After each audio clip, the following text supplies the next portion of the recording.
any longer, I want to bring forward to you Brother Bobby Hemmitt, a brother that's born right here in Los Angeles, raised in Mullins, South Carolina, and he's back here where it all began for him on the planet. Let us all stand and give him a righteous black hand this afternoon. Brother Bobby Hemmitt, give it up for him. All right, brother. All right, brother. All right. All right. Hotel. Okay. All right. Like I said, this is a joyful occasion for me because it's actually, it must be something spiritual.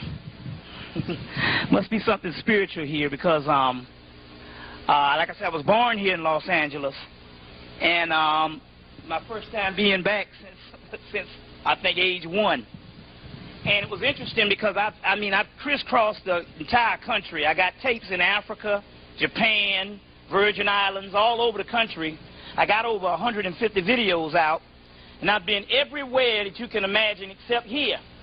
And I could have been here about 6 years ago, 4 years ago and all, and some reason it just didn't happen as far as I didn't feel the energy. And I think, is this right? Testing? Oh, shoot. Testing. You got it? Okay. And I didn't feel the energy, and then all of a sudden, I guess the time was right. And I think the Spirit must have was saving this time for right now. You know, this was interesting. One time I had one of these on in Philly and had to go to the restroom. They just heard the tingling and shit, and I come back, everybody just laughing. I don't know what y'all laughing about. They said, you didn't turn that off when you went to the restroom. I said, well, hell, good thing it was a number 2. You know. But anyway, so I'm back for the first time in, I guess, 38 years. And I guess it's right on time also, too. Basically, what I deal with is the scholarship part of the ancient mystery system. I came out of the school of Dr. Ben, John Henry Clark, you know, the whole host of quote-unquote ASCAC scholars, what we call our illustrious scholars, Ivan Van Sertima and the whole 9 yards. But I often heard them talk about mystery. Hi. You're going to put it right there? Right there. Yeah, okay. That's it. Okay. All right. I often heard them talk about mystery system, but nobody could really say what it was for the simple fact they were historians. And that's the difference. They were not occultists. They were historians. So the whole concept of the stolen legacy was basically an overview, but it had nothing to do with the real mystery system. Basically, that was George G.M. James' concept of it based on the information he had in 1950s. And so basically, everybody took that and ran with it. Now, meanwhile, Europeans, dealing with what they call the so-called New Age or the occult, basically preserved this information, renamed it New Age, and in actuality, it's the mystery system because they preserved it because they were targeted in Moorish Spain, is where they came about. So we're going to go into all of that. But first of all, what we need to do is we need to give the ancestors the libations. We do the libations for one reason. Well, 2 reasons. Let me give you one. Number 1, they're remote viewers. A remote viewer is a psychic spy.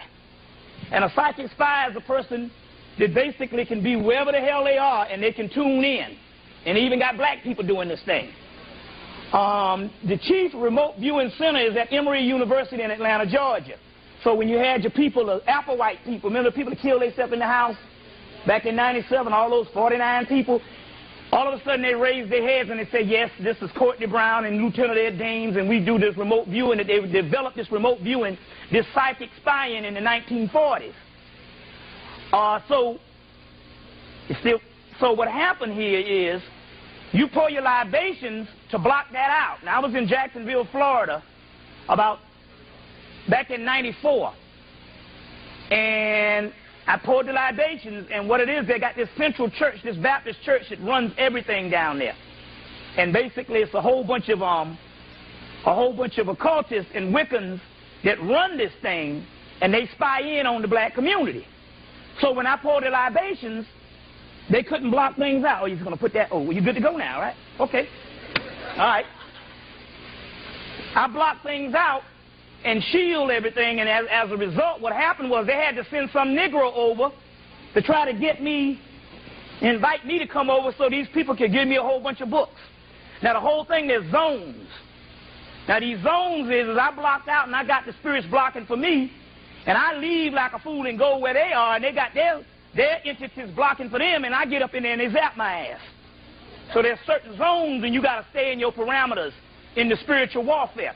So you pour the libations to block things out. Another thing also, too, what you think is ancestors, in actuality, when they die, they live as entities inside of you. They go to the nearest person. You see those things, those movies like The Hidden, where this thing is possessed the people, or the movie Puppet Masters, and once it leaves that host, it goes to another host. Well, your ancestors, what happened is, when they die, they come and they live inside of you because you are your own universe. Your own universe.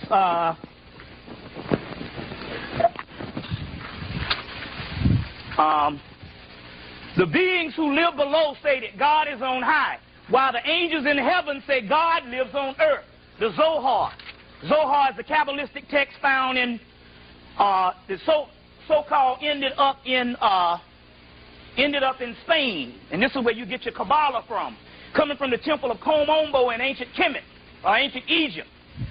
And now the Europeans, or what you would call the is-it-reallys, are dealing with the Kabbalistic thing, but we are the origin of the Kabbalistic thing. So we'll bust that up right now, put it in a motherfucker face, so it won't be no shit. Here it is right here. This is the... hold on 1 minute. This is your so-called Kabbalistic tree of life that you've seen. Some of you that have been into the occult have seen the tree of life. The 10 spheres, Kelda, Shakma, Bayan, Adas, Gebera, and we'll go into this hard Mercury, Yesed, Tipperus, Malkuth, chess, not chess. All of this is the Kabbalistic tree of life.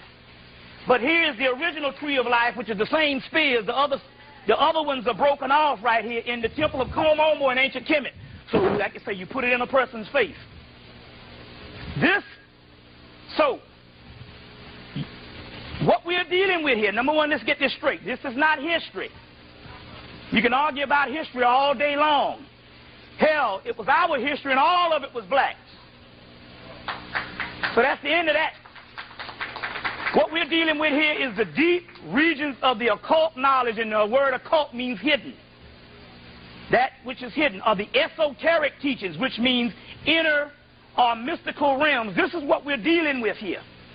You see what I'm saying? And we're also dealing with eschatology, which means end-time events. And we're talking about the destruction of the planet Earth. That's your birthright. And you all are the ones, as the book of Enoch say, is going to bring about that and kick that ass. Not no motherfuckers up in heaven. Now, to go on, first of all, I might use... On my first videos, I hardly cursed. And as I became more and more spiritual, I became more and more foul-mouthed. And it teaches a certain discipline here. Number one, there's no such thing as curse words. There's only one real curse word that you know of, and that's the one that people get least offended by. That's damn. And you have to use it in the context of damning someone to curse them. The other stuff is just slogans of the European language.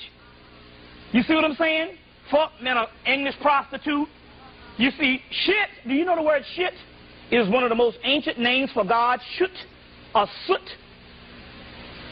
which is one, we'll break that down, is the most ancient name for God. Shit, so shit is good. The word bitch, female dog, is good. That's the dog star, priestess of the dog star. The bitches, priestess of the dog star. You get the word bitch, you get the word vitch, you get the word witch, or Wiccan, which is when it becomes witch or Wiccan, that is the Moors brought up the mysteries of Isis and taught it to the European women. This is all scientific and all historical. Now, so That's one reason. There's no such thing as curse words. First of all, even if you big-time Christians up in here, the scriptures, when the scriptures was laid down for that, the English language wasn't even in existence. So how in the hell could something that's not even in existence be a curse word? Since we've adopted this as emphasis and the official language of the ghetto, now my mother, who was an English teacher, used to say, when she cursed, she said, hell, it feels better. That's that accent on it. That's one reason to teach you that in actuality we got to get. The other thing is, that Sister Charmaine? Is Sister Charmaine here? Huh? She's not here? She didn't come? Or she didn't make it? Okay. The other thing here is, I often wonder why, as I became more and more illumined or spiritual, I got more foul mouth and more, with less tact and no scruples. Well, number one, because we understand that the government can take your stuff and put it on the doggone TV, and character assassination is one of the number one things for the government. The Spirit later on came and said, well, you know, we raised that energy in you to curse like that because if they put you on TV, all they have is a whole bunch of beats. So they can't use your material. So this is a doggone safety device to block out the bull. You understand what I'm saying? So we must clarify this for those particular ones who are shallow enough to not go deep into their minds and understand there's no such thing as curse words. And that's just a programming. Because you was taught something when you were a child. And you can't break that condition of that programming. You understand? So we do certain things spiritually so you don't get programmed. Is Sister Shakira back yet? Or whenever she come in, just tell her seat is up front, you know. And it's interesting because Sister Shakira was then a pillar of the black community for years. She moved to Atlanta for 6 years, and she was a part of the whole concept of the whole birthing of my career, basically, when I was early into it. And then she moved back here, I think last year, or this year or something, in 99, and fell right back on the scene. And it's interesting because she's born on November 28th, and I'm born on November 28th. I'm 38, she's 68. You see? So this is a spiritual, real spiritual thing going on and all, and we were related in another life. So this is how things go. So on one hand, we pour the libation. The other thing is when you pour the libations, these entities that you call out, they line up inside of you. And when they line up inside of you, they make you stronger. So in actuality, you're supposed to pour libation when you go to court. We'll go through some magical stuff you can do. You know, to keep people from fucking with you. Keep the bill collectors off. We'll give you a money ritual. We can give you one that you can receive money in 7 days, and then we'll give you one for big money. Big money. Hey, I know y'all like that shit. You sisters, we're going to give you one. This is a tragedy, and this whole world has to end because there's a tragedy that is going on in the United States. And that tragedy is we have at least 15 million black women can't find no mates. And when the black woman, the species half, cannot find a mate, it's time for the great goddess to end this bitch.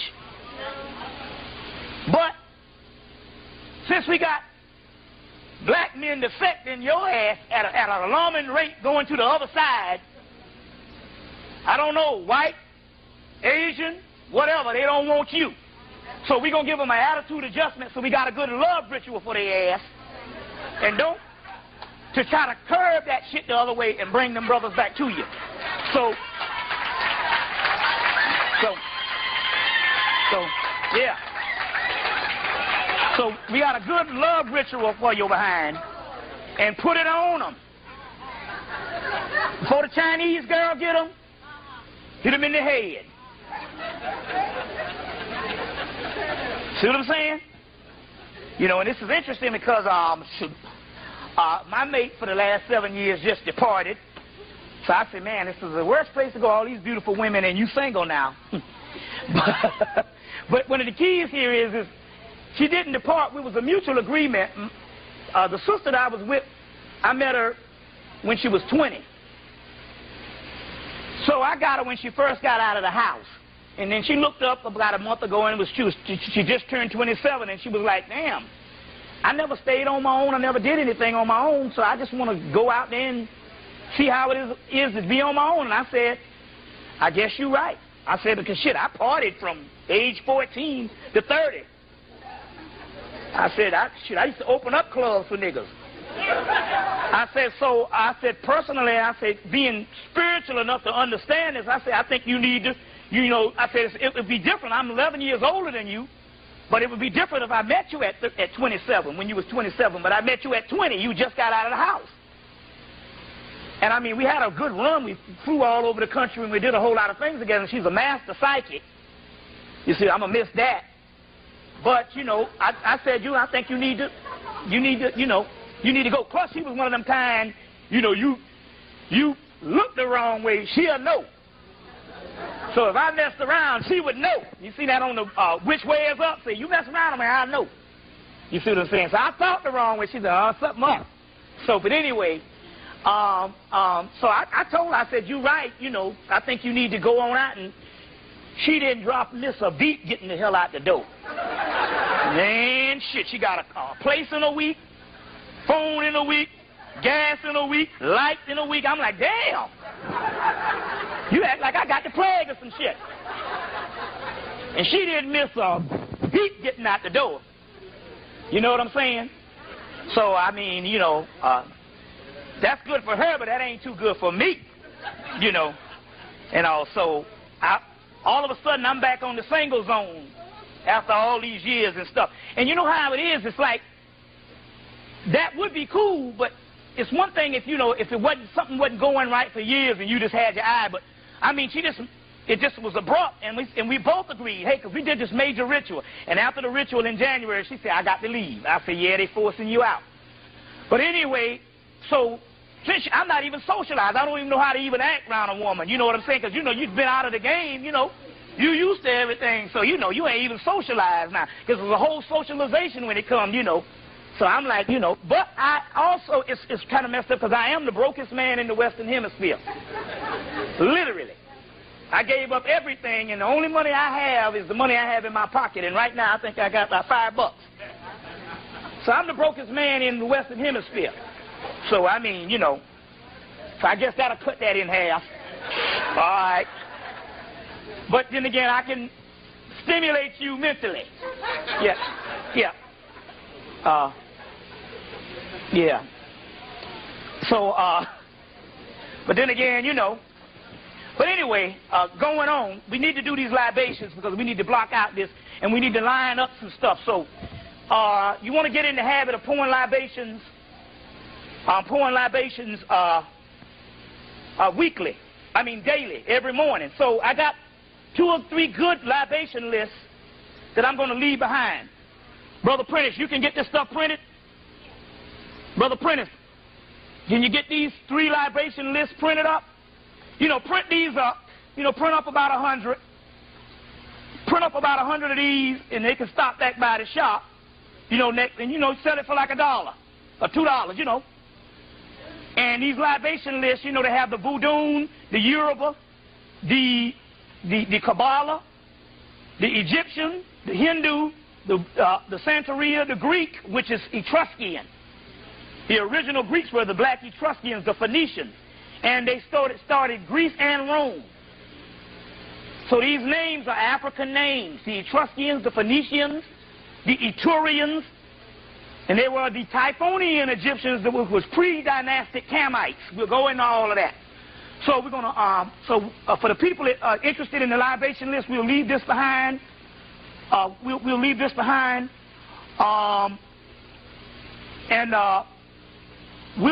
We'll go through some mystical and magical things that you can also do. You can also do things, like I said, money, love.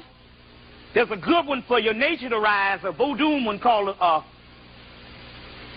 you call on Papa Gede. When time don't rise to the occasion, you call on Papa Gede, and Papa Gede is a voodoo deity And he pretty much works pretty damn good, you know. So that be good for some brothers, but that might be good for some sisters. And you know, if the brother ain't coming to the occasion and all, you know, good man is hard to find, but a hard man is very good to find. So, so we'll give you the proper, you know. So we'll also do that also. So let's go into the libations. And then we'll go into the libations, and then we'll get it on. So for the people, I suggest that you max it out, because I'm going to be here probably till the people go home. So that's 3 o'clock. That's when I'll leave. You know, usually I do the maximum. The minimum is 6 hours. That's pretty rough. 6 hours, and the maximum is 8 or 9. But don't worry about it, because it's going to seem like 2 hours. See, what happened is you change the atmosphere in the room with the libations, and it'll seem like 2 hours. Now, so all the agents and stuff, y'all want to get funky. These are the babies from the voodoo. Now, you can take your goddamn chances, but you fuck around and catch on fire up in here getting funky. You see, we're not dealing with some regular old bullshit here. So all the agents or the people that come and disrupt stuff, remember, you're doing it at your own risk. Because you mess around and you get them babies, they're voodoos, and I got another set called Apollo. You get them mad and stuff. You see what I'm saying? Your ass might catch on fire. So the deal is, you can act funky all the hell you want. But all your hair you want. But I'm telling you, take your damn chances when you're fucking with them babies and the what you call the lower or the Apollo. That's our high magic, because we deal with high magic. You see what I'm saying? And I ain't the motherfucker to fuck with. You can ask the white boy about that shit. You ask the white boy about that shit.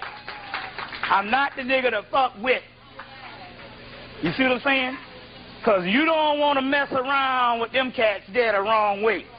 And don't worry, you might get funky, but they'll get you when you get to your house. That's right. They'll get you when you get to your house. Now, they got a Ghanaian ritual that the women use in Ghana to take a brother penis away. This is real deal shit. See what I'm saying? And I think I pretty much got that shit. So fuck around, and you'll be pissing through a tube for the rest of your life. For all y'all agents and shit, I pretty much got that stuff. And if I don't get it now, by the time I get back to Atlanta, your shit is gone. So y'all fuck around now. You see what I'm saying? Because we at war now. You see what I'm saying? So we ain't got time for all old foolishness for these niggas that don't respect black people. You see what I'm saying? You see what I'm saying? You will get killed fucking around with this shit here. So come on with it. Get funky if you want to. So I'm going to pull out some other ones, some even stronger ones. So if you want to get nasty, you in there at your own damn risk with all that government agent shit. You see. Because we got to set the example for assholes. You know, because a nigga will get an asshole on you in a minute. You see, so we ain't playing around. So you don't have to give me no respect. You know, country talking nigga, you know. But, hey, you're at your own risk. You see what I'm saying? So, let me do something first. Hold on. Bear with me 1 minute. I will talk while we're doing this. While we're going through while I'm looking for these other ones, and it's interesting because it popped in. I guess they must have told me, you better put us up, brother. Because it's interesting. These other ones. You all right? Okay. Number one, I have a book out. This is a small thing coming from a white Luciferian group of upstate New York. We have a limited amount of copies, probably about 20 copies, so first come, first serve. And what I'll do is I'll leave one behind with Prentice. And if you don't get one, you can get with Prentice, and he can probably produce them. So that's what we'll leave it behind. And if you don't get one today, just come back up here, and they can go and spend their money to get it. It's only 20 pages, so 20 pages times 5, you can produce some. It's called Melanin People, How to Eat and Devour Their Energy. White Luciferian Group Reveals Their Secrets, edited by Bobby Hemmitt. And you need to stay out of them damn churches. That's why there's one on every corner. That's one on every corner. You don't think the white man love you that much to let you build a church on every corner? Come off that shit. Who do you think gave you that church? That's to zap your energy. That's right. And so I got it on several tapes. I did one in Philly during the day of the Million Woman March, and the spirits came and gave me this information. And then lo and behold, here it is. I got the white boys talking about how they do it. Zap that energy. We're going to go into all that today, too. So that's one place you don't need to be messing around, is a doggone church. It's very dangerous dealing with the Lord. You know what I'm talking about. Because that ain't the Lord at all. That's slavery. You see what I'm saying? That's slavery. And other than mind control, but it's very dangerous. You know, see what I'm saying? But, you know, it's cool, whatever you do. But, hey, you've been warned. I want to get these follow. And I'll talk as we go on.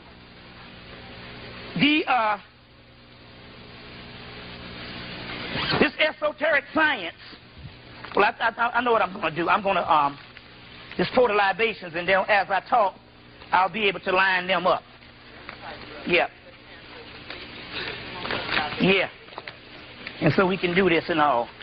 Obviously, they hiding, because they must have said, you know, maybe there's somebody up in here and they don't want to kill nobody, so y'all spared. I don't know. Yeah, but anyway, let's do this. Get me water. Okay. All right. Let me call out an invocation to Ishu first. And for the people that never seen libations poured before, we'll call out the invocation to Ishu Elegba. It's Ishu Elegba in Kemet. It's Anubis. It's Anubis. It's Tahuti. All this is the same entity, the opener of the way.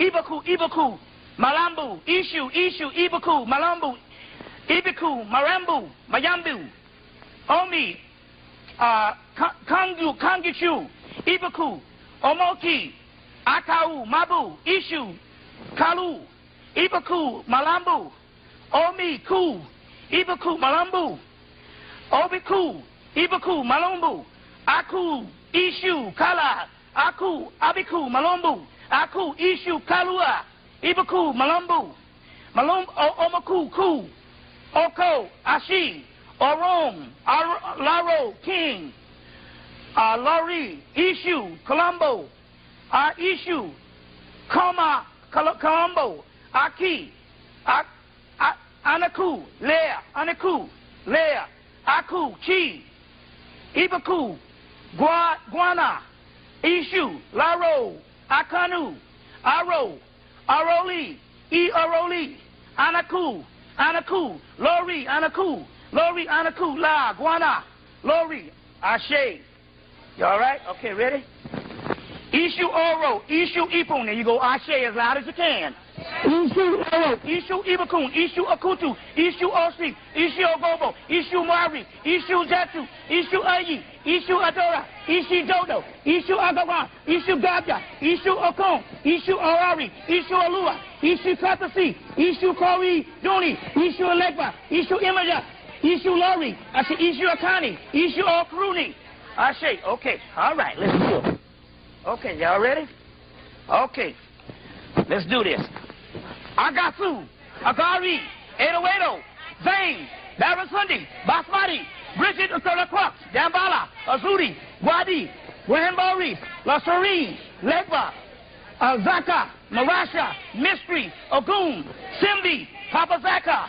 I say Omi Tutu, I say Ani Tutu, I say Ili Tutu, I say Tutu Alegba, I say Kosi Ku, I say Kosi Arun, I say Kosi Ofo, I say Kosi Intina, I say Abba Kasa Babawaya, I say Mata Ogo Olasmi, I say Akababa, I say Mojogo Alati. I say Mojogo Orisha. I say Mojogo Ilatun. I say Mojogo Iku. I say Ilarame Odorame Osun. I say Moko Ikamasi Ogogo. I say Babalasa Yogo Ilasa. I say Nikamasi.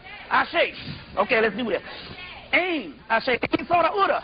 I say Aim Sod. I say Dab. I say Keva. I say Shakma. I say Bina. I say Tibber. I say Say. I say Jizia. I say Tamarama. I say Tipperus. I say Nexid. I say Had. I say Yased. I say Malkut. I say Cthulhu. I say Yosatos. I say Nilin Hotep. I say Azathoth. I say Hestar. I say Shubnigara. I say Great Ones. I say Great Old Ones.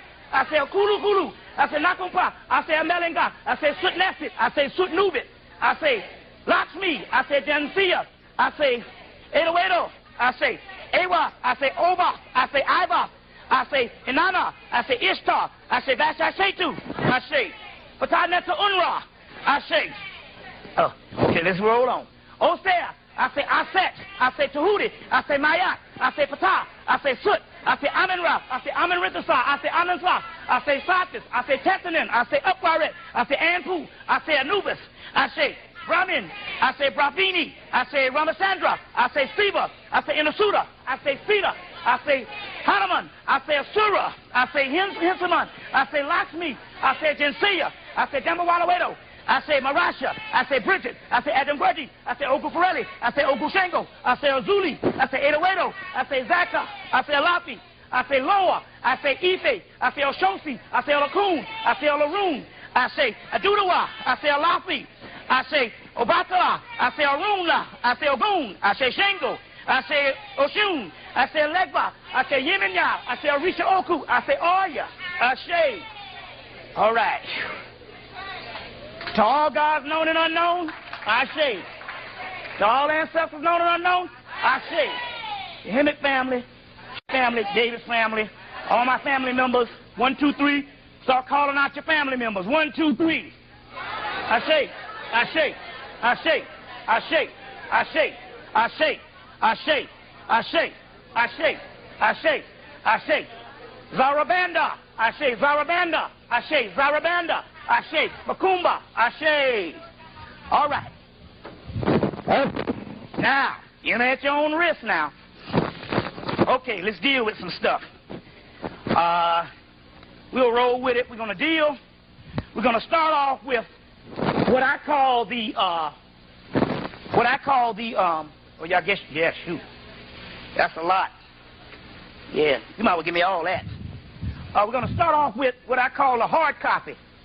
The hard copy is stuff that is going on around the United States and different aspects of what's going on in our lives. And we're going to line all that up.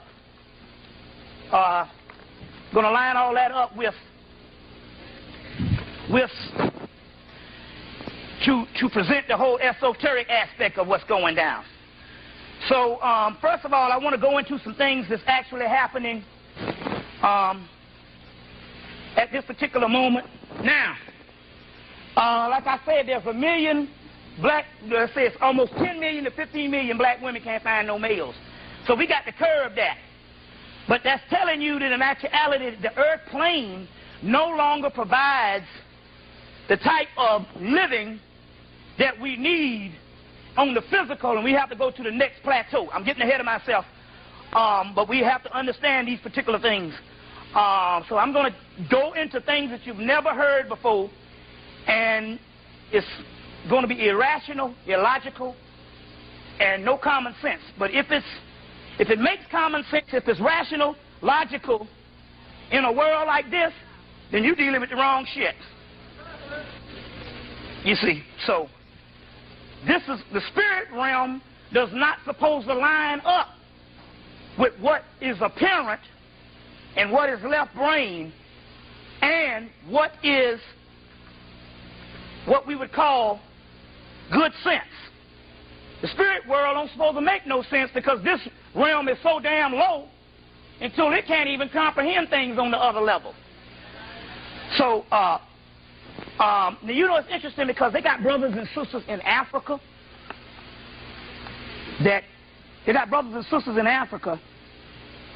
that now don't know but two people, Jesus and Martin Luther King.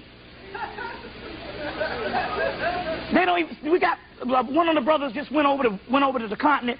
He said some of them don't even know their own president, but they know Jesus and Martin Luther King. You see, that Martin Luther King thing, boy, that's the greatest government agent thing that ever worked. You see, that ever worked. Now, to let you know he was a government agent, do you know that all your Martin Luther King drives all over the country was patterned after the one in Atlanta? The one in Atlanta starts in the Confederate graveyard. Now, wait a minute now. The Confederate graveyard, we're talking about Margaret Mitchell is even buried in there.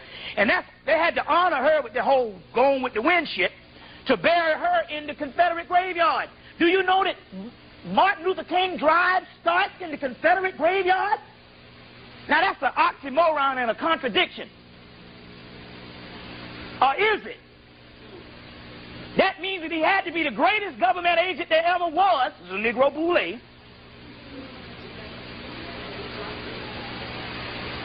And to prove, you can get right on Martin Luther King and you can drive and it starts right in the Confederate graveyard. There is no way the Klan going to put the road that comes out of the great Confederate graveyard in the capital of the Confederacy and name it after a black man.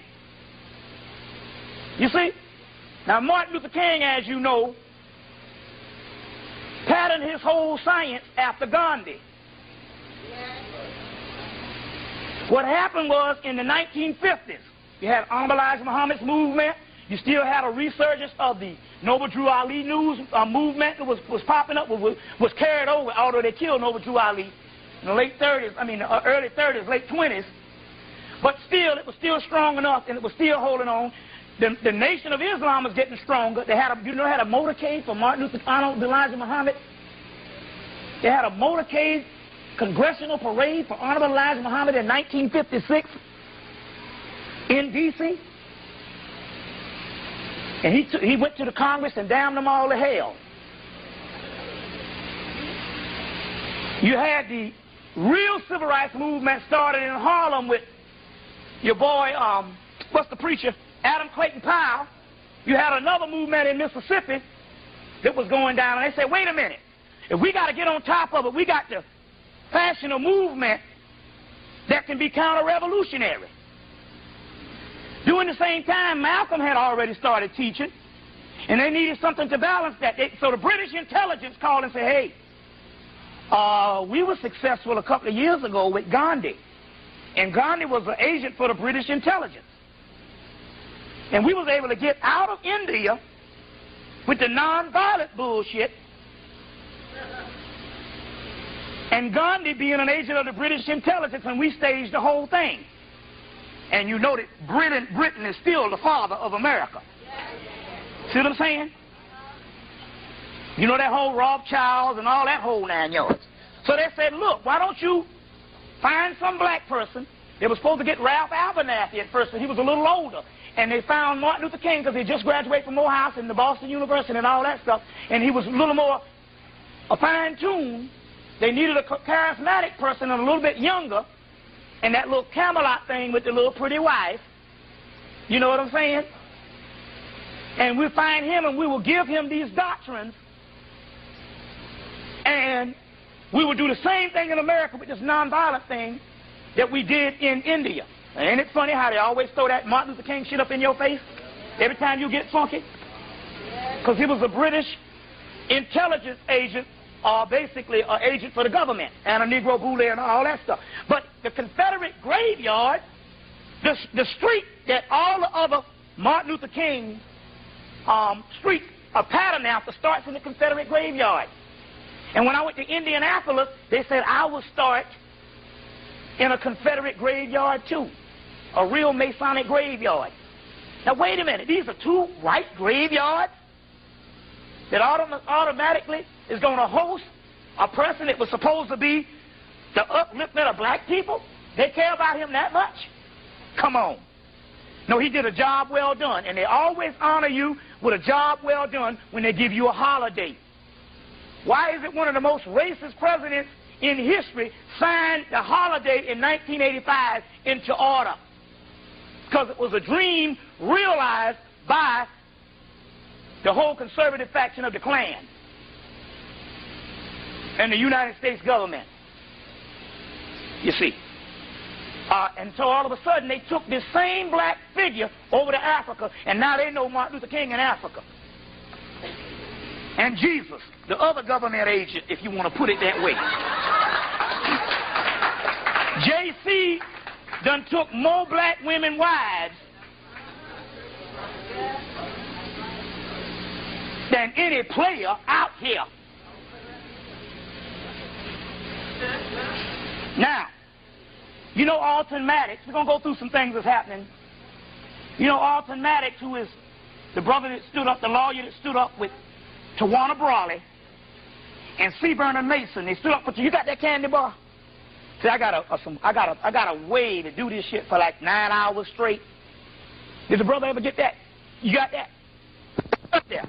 Oh, that's good. Oh man, I'm messing up big time. Oh man, we gotta really give him some juice.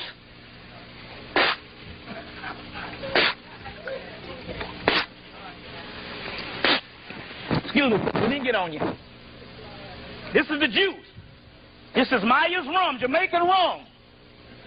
The lowers of the gods love this. Get this? And we know it works.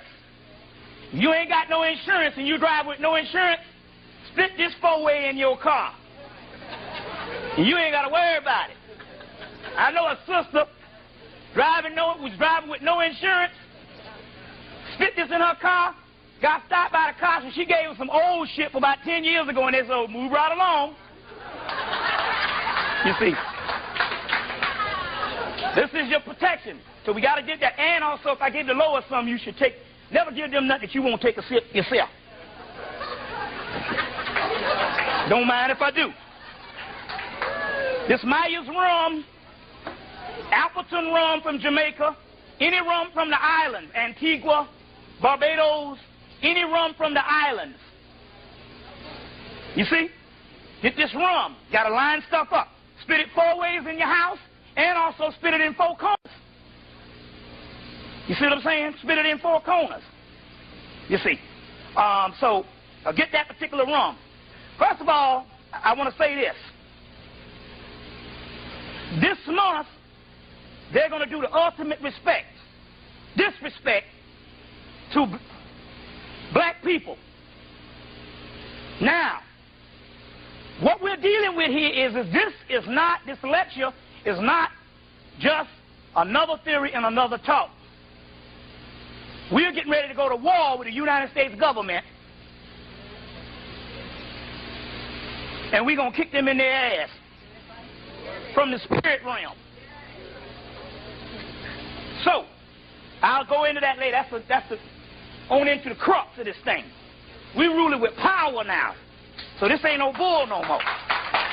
You see, so now, they're going to give the ultimate disrespect to black race this summer in this month. Now, they have savaged all aspects of black people in the media in Hollywood. There's only one person that they wasn't able to savage, and that is the black woman past 60 years old into 70 and 80. She just exudes all that is good. She surpassed the white woman leaps and bounds.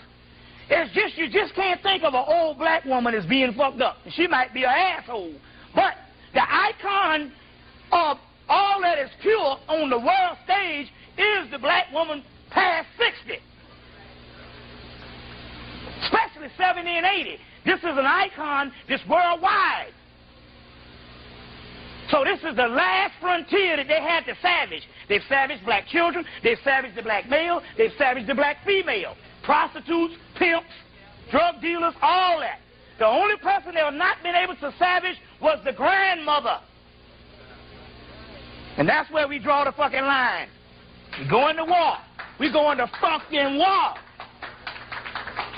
Mark my word, we go into war. We already done started the war. We'll go into that science in the metaphysical aspect to kick ass. So this ain't just no stuff we dealing with here.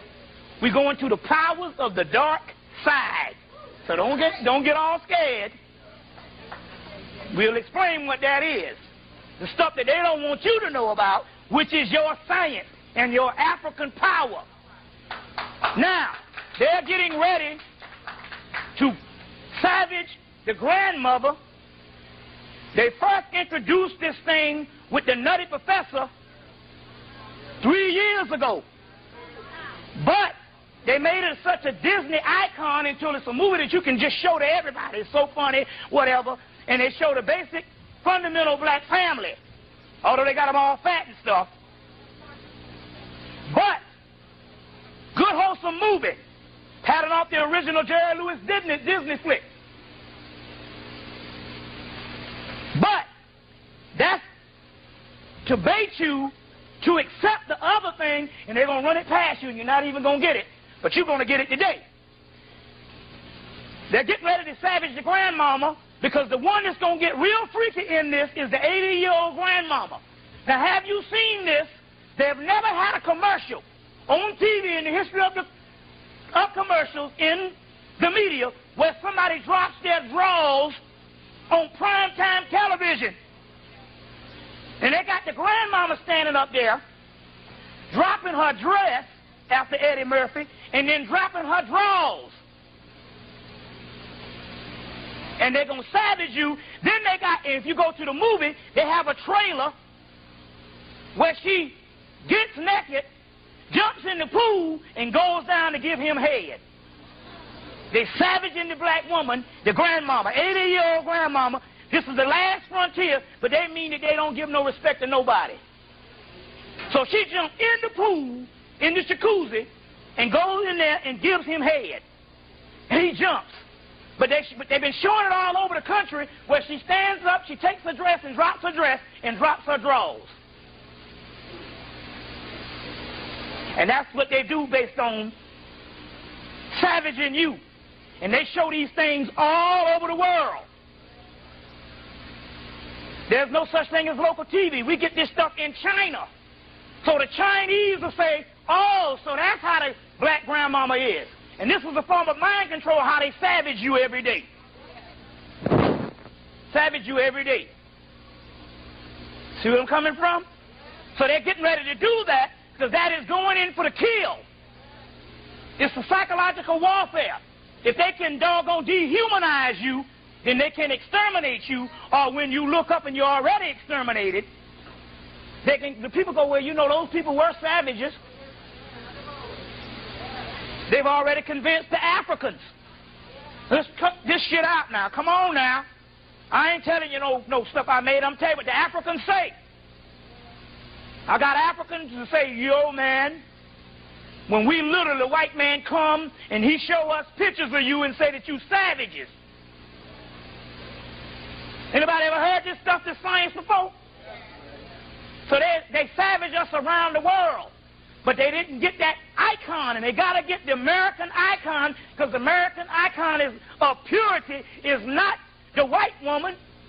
It's the black woman beyond 60, 65. And that's the one they got to savage. And they're going to do it with this Eddie Murphy shit. He started savaging with the whole PJ thing. So this is the ultimate thing. That's why I say I really, personally, I don't give a damn about nobody in entertainment. None.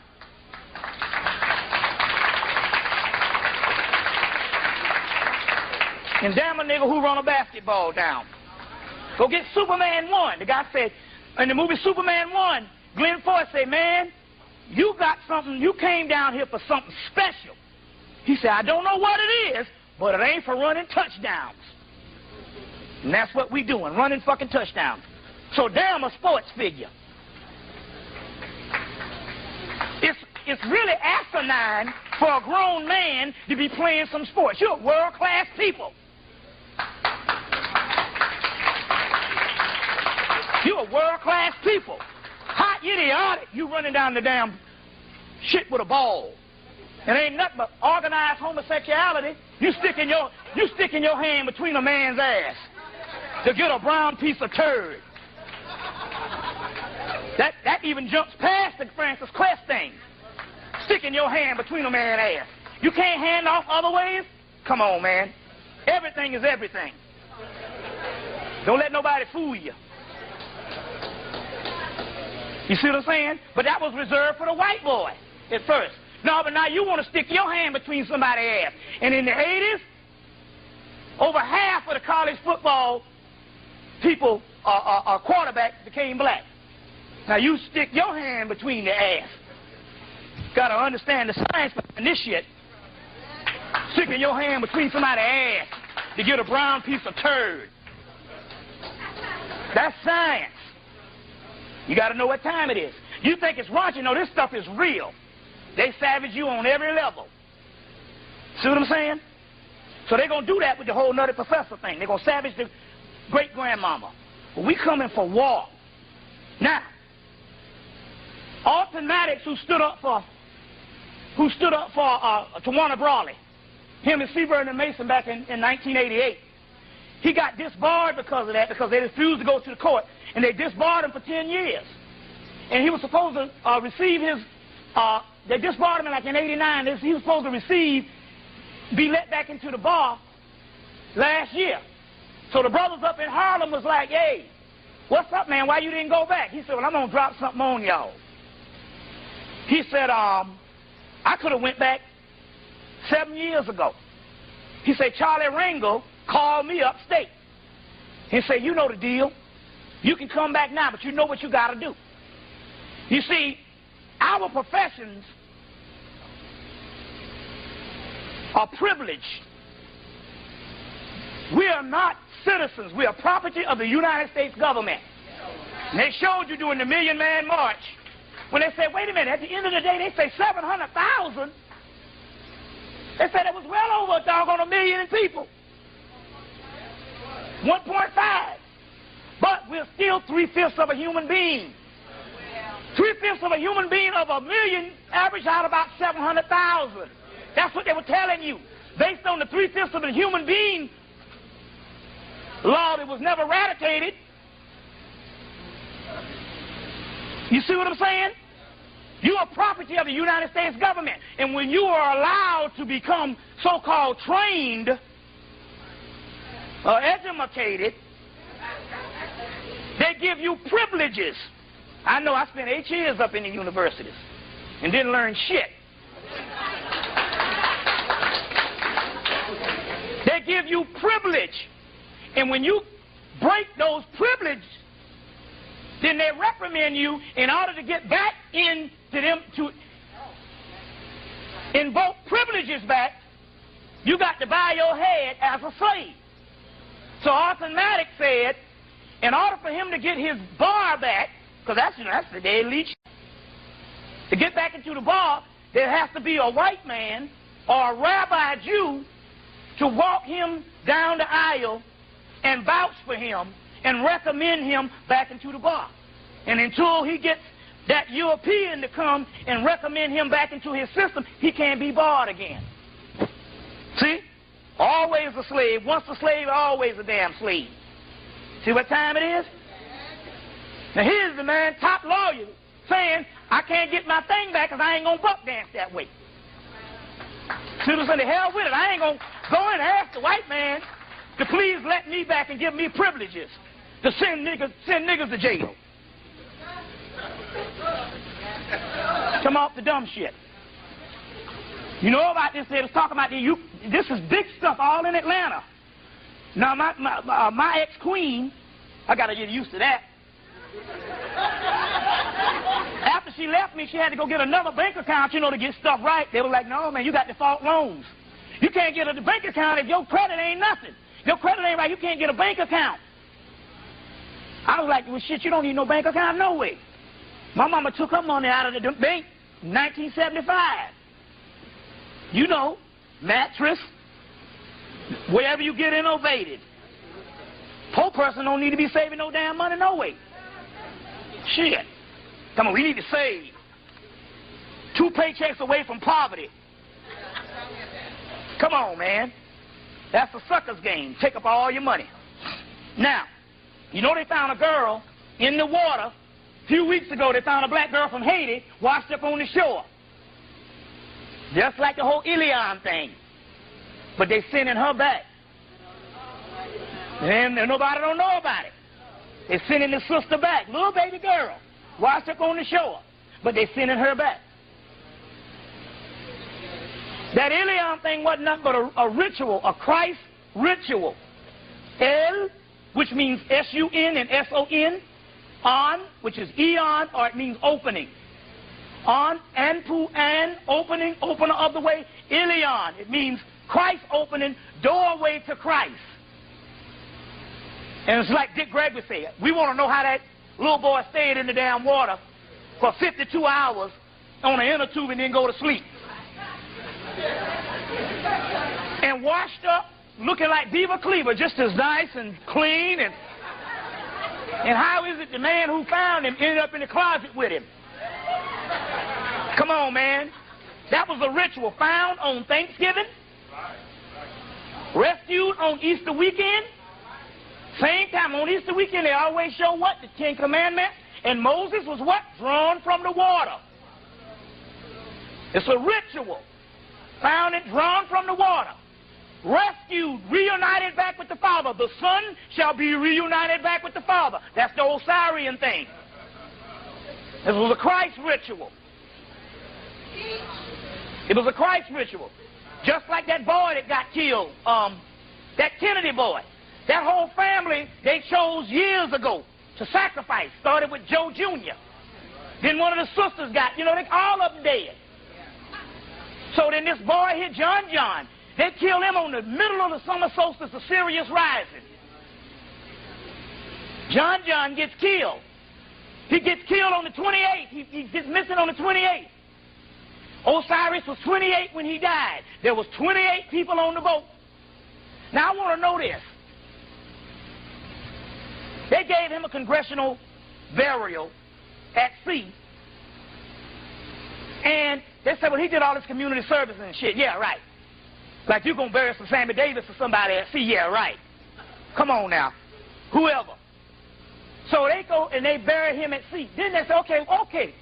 For argument, he was the president's son. Okay, we can give him that. But what about his wife? She didn't do no community service. She just fucked her husband. Oh, then it gets funky. Well, what about the damn sister? Where the hell she come from? Wait a minute. We don't challenge nothing here. Okay, I can see John getting buried at sea. But what about the wife? Well, we might say, well, that is the spouse, so that's connected.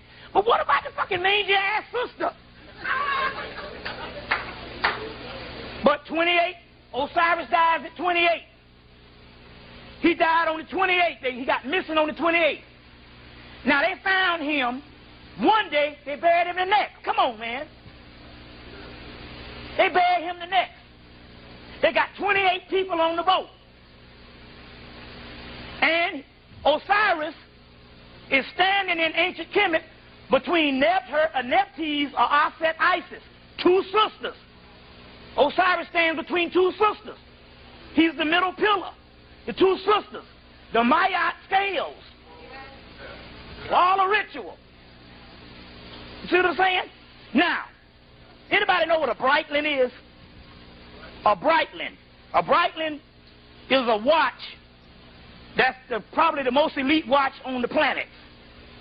This is a knockoff Breitling. This will cost you this costs about $5,000 real.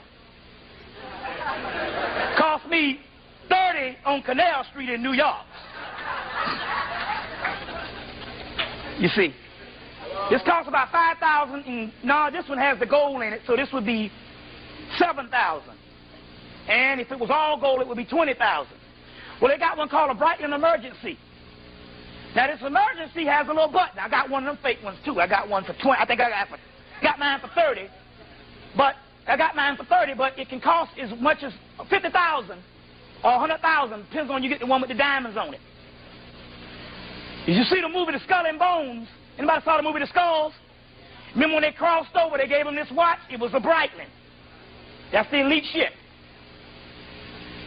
They got this Breitling watch, and I know John knows about it.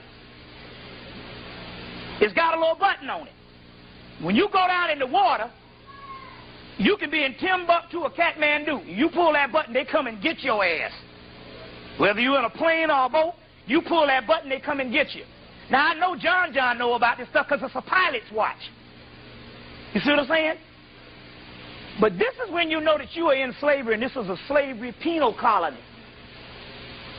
You can go down on the earth with this watch, and they can come get you from wherever you are on the earth. But the only place that is not allowed to have it is the United States of America. You get fined $2,000 if you pull the button and might get jail time. That's because United States of America is not a free country. So therefore it's not on universal or maritime law and maritime nothing. So therefore if you pull it in the United States, you're pulling it inside of a penal colony. Certain things you can't do inside of prisons. You see what I'm saying? So because this is a prison colony for England or Britain, because the watch is in Switzerland, and because it's a prison colony, you're not allowed to have the Breitling emergencies. But elite people can have one. You see? So I'm just saying, this whole thing was a whole ritual that went down. You see, just like the Ilion thing. You see. And just like this, let me show you what's going on here. Because of this book, Melanin People, they pimp you every time.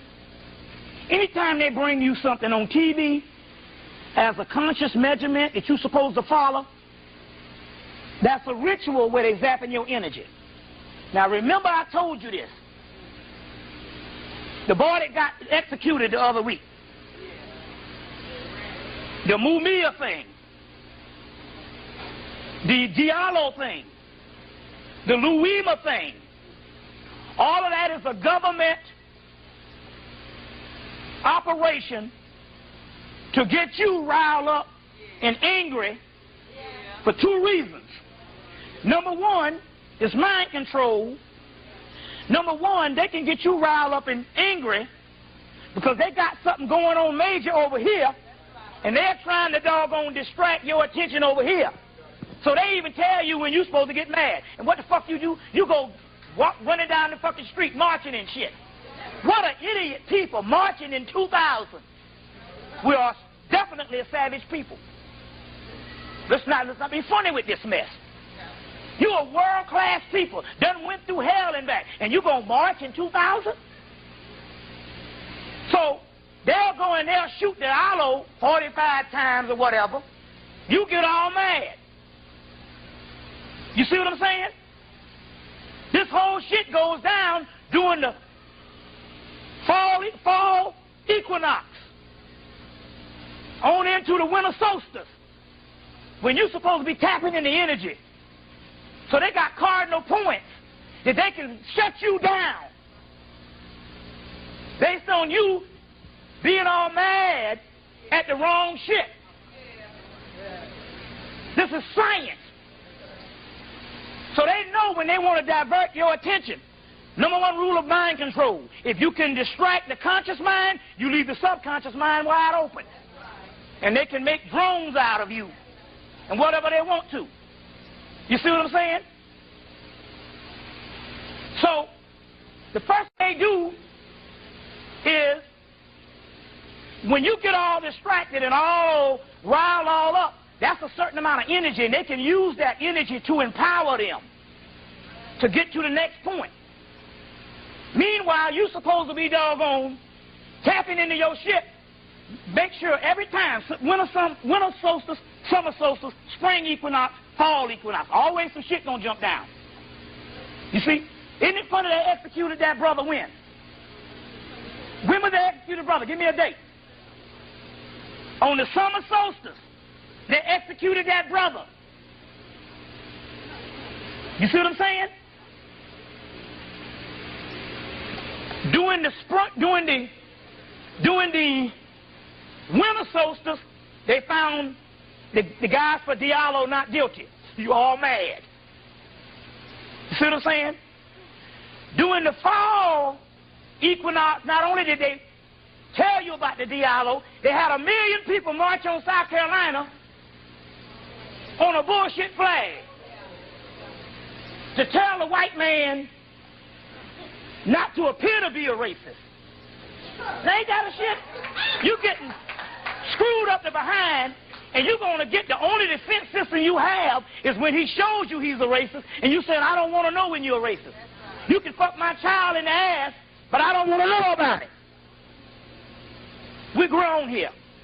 Anybody can't understand this? If this major stuff going down and you are that shallow that you can't get past a curse word, you got to do some serious inventory. We're world-class people. You got to know when war is. You have been programmed to react to certain words.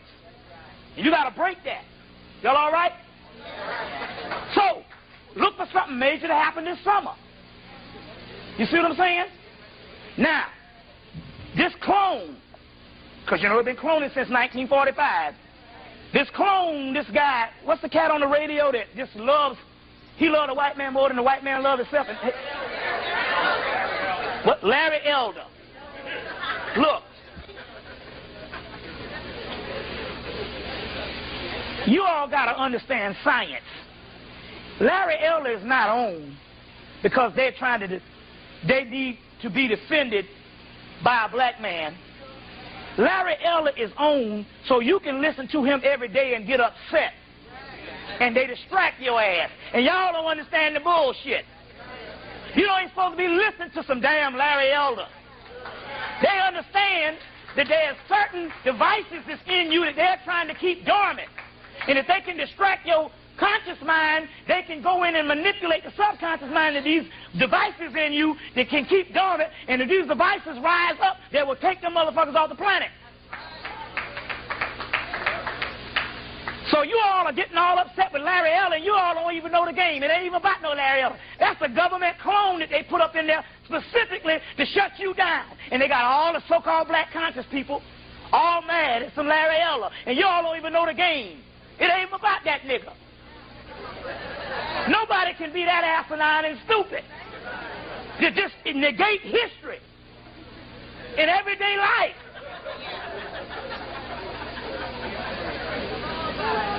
Hell, even white people say, damn, you the Uncle Tom.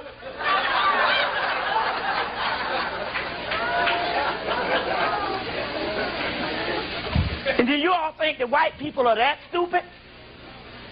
They know that shit. They know all the shit that's going on. They're laughing at you for you getting upset over this food, and you don't understand it's a government conspiracy. It's designed to shut you down. It does what it's supposed to do. And they'll have another one after him. These are robots. You got to know the science on this shit. You're supposed to be getting with your shit to take them off the fucking planet.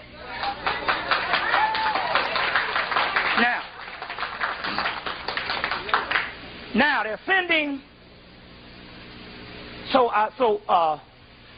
Every summer solstice, they're going to drag somebody down the thing in Texas, all these cardinal points to shut you down because you got a certain energy in you, and this energy can unleash and exterminate all mutated material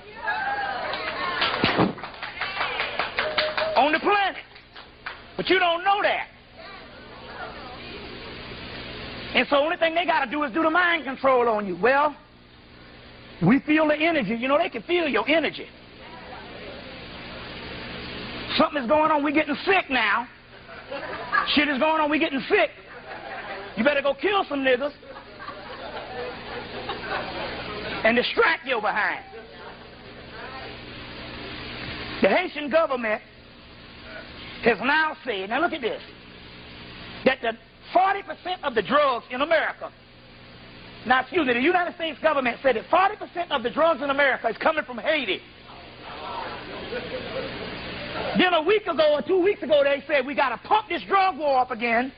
We got to put all the money in the drug war because they're getting ready to go into Haiti again. Because they know they're looking for Haiti to stop this voodoo thing that's going on. Why the hell you think they don't let the Haitians in? They let the indoctrinated Haitians in, because one thing about being indoctrinated or educated, you will be a good citizen if you hate them niggas over there and don't have nothing to do with them Negroes over there. So the indoctrinated Haitians who are French and Catholic,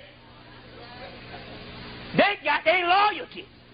But what about if you getting Haitians off of the boat who are not indoctrinated, and the indoctrinated Haitians don't want nothing to do with the low-level Haitians? We don't want to hobnob with the hoity-toity. So that means they will find an ally in you and teach you some of your divine voodoo science and come together and kick some ass. So therefore they say, you got to turn that boat around. That's the science on that.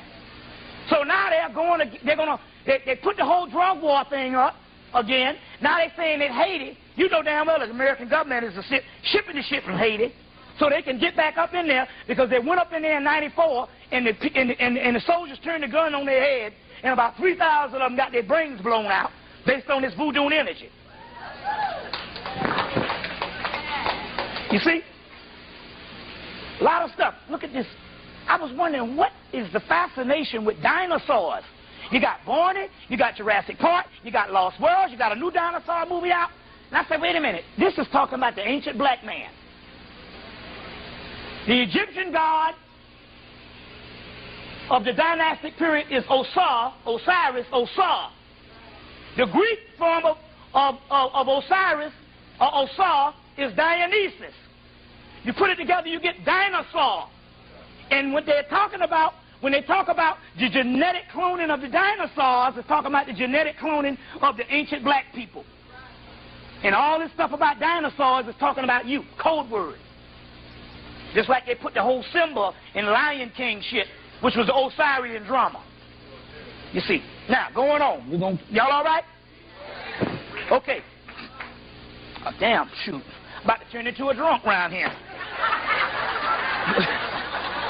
That's for them and shit, you know. That must be some genetic stuff.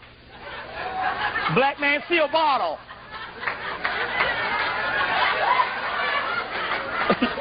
Now.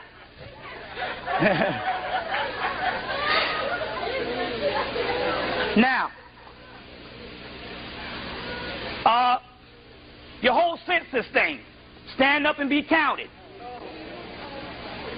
Stand up to be counted. The 1990 census was a disaster. Now they're gonna come and tell you if you spill out the census, they're gonna give you money. Now let's look at this shit here now. In the 1990s, they done cut out every entitlement program known to man. And you mean to tell me they're gonna take a little old thing like the census and you fill it out and they give you money?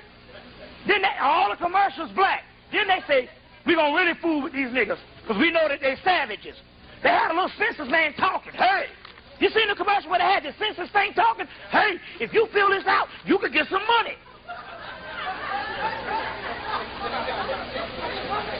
Meanwhile, y'all all fill that shit out. Had the AKAs and all y'all standing up to be counted. Just like you stood up to be counted in 1995. In 1995, the 1990 census was a disaster. The only person that they couldn't track down was black males between 18 and 30. So they held a 1,000,000-man march. And you fell for the fucking okie-doke. That shit was stand up to be counted in the 1,000,000-man march, led by Turncoat Farrakhan. Y'all know what time it is. You're not bullshit around with this mess. Now y'all jump now. We got the shit. 1,000,000-man march. Y'all went and marched down there. And not only that, it shows how asinine we are. Here you are, world-class people marching. You did that in the 60s, but you didn't know no better. Now, like Tip O'Neill said, when he was retiring, he said, you know, he said, the only thing that I saw that went down in my whole time with the government is the black people who put forth all this stuff in the 60s And all other kind of interest groups benefited off of their struggles more than they did. Homosexuals and all them took your shit, and women, white women, took their shit, and they benefited from the whole so-called civil rights movement than you did. They got a powerhouse in damn San Francisco, the capital of that shit, and you got welfare. You put two and two together. The same time they had the census here, they had a census in Africa at the same time. They had a census in Africa at the same time. You see? Meanwhile, from 1776 to 1990, it took them 114 years to get 1 million people in prison. It only took them 10 years from 1990 to 2000 to match that million. And you best believe who that was. Your ass. Black man. Did you hear the Farrakhan call Billy Graham and apologize? Around the first of the year. And apologize? That's what I want to know. What the hell black people apologizing some shit? We want to get kicked up the ass. You the victim apologizing? For what? What you apologizing for? To the elite.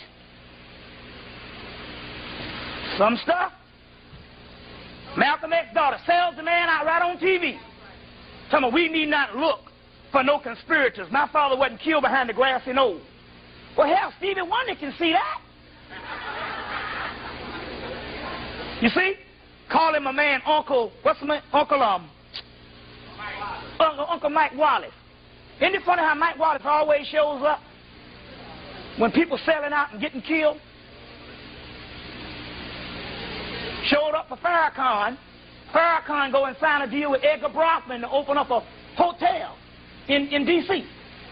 Now, Edgar Brockman is the man that's the owner of Seagram's Liquor, Gin. Now, wait a minute, hold on. Crack cocaine ain't got shit on alcohol when it comes to the government welfare, what they gave to the Indians and the oppressor people. And you mean to tell me you're going to line up with Edgar Brockman to open up a hotel in D.C.? Better get it. February 27th, New York Times. Just look for, you ain't got the 4 Mondays in a month.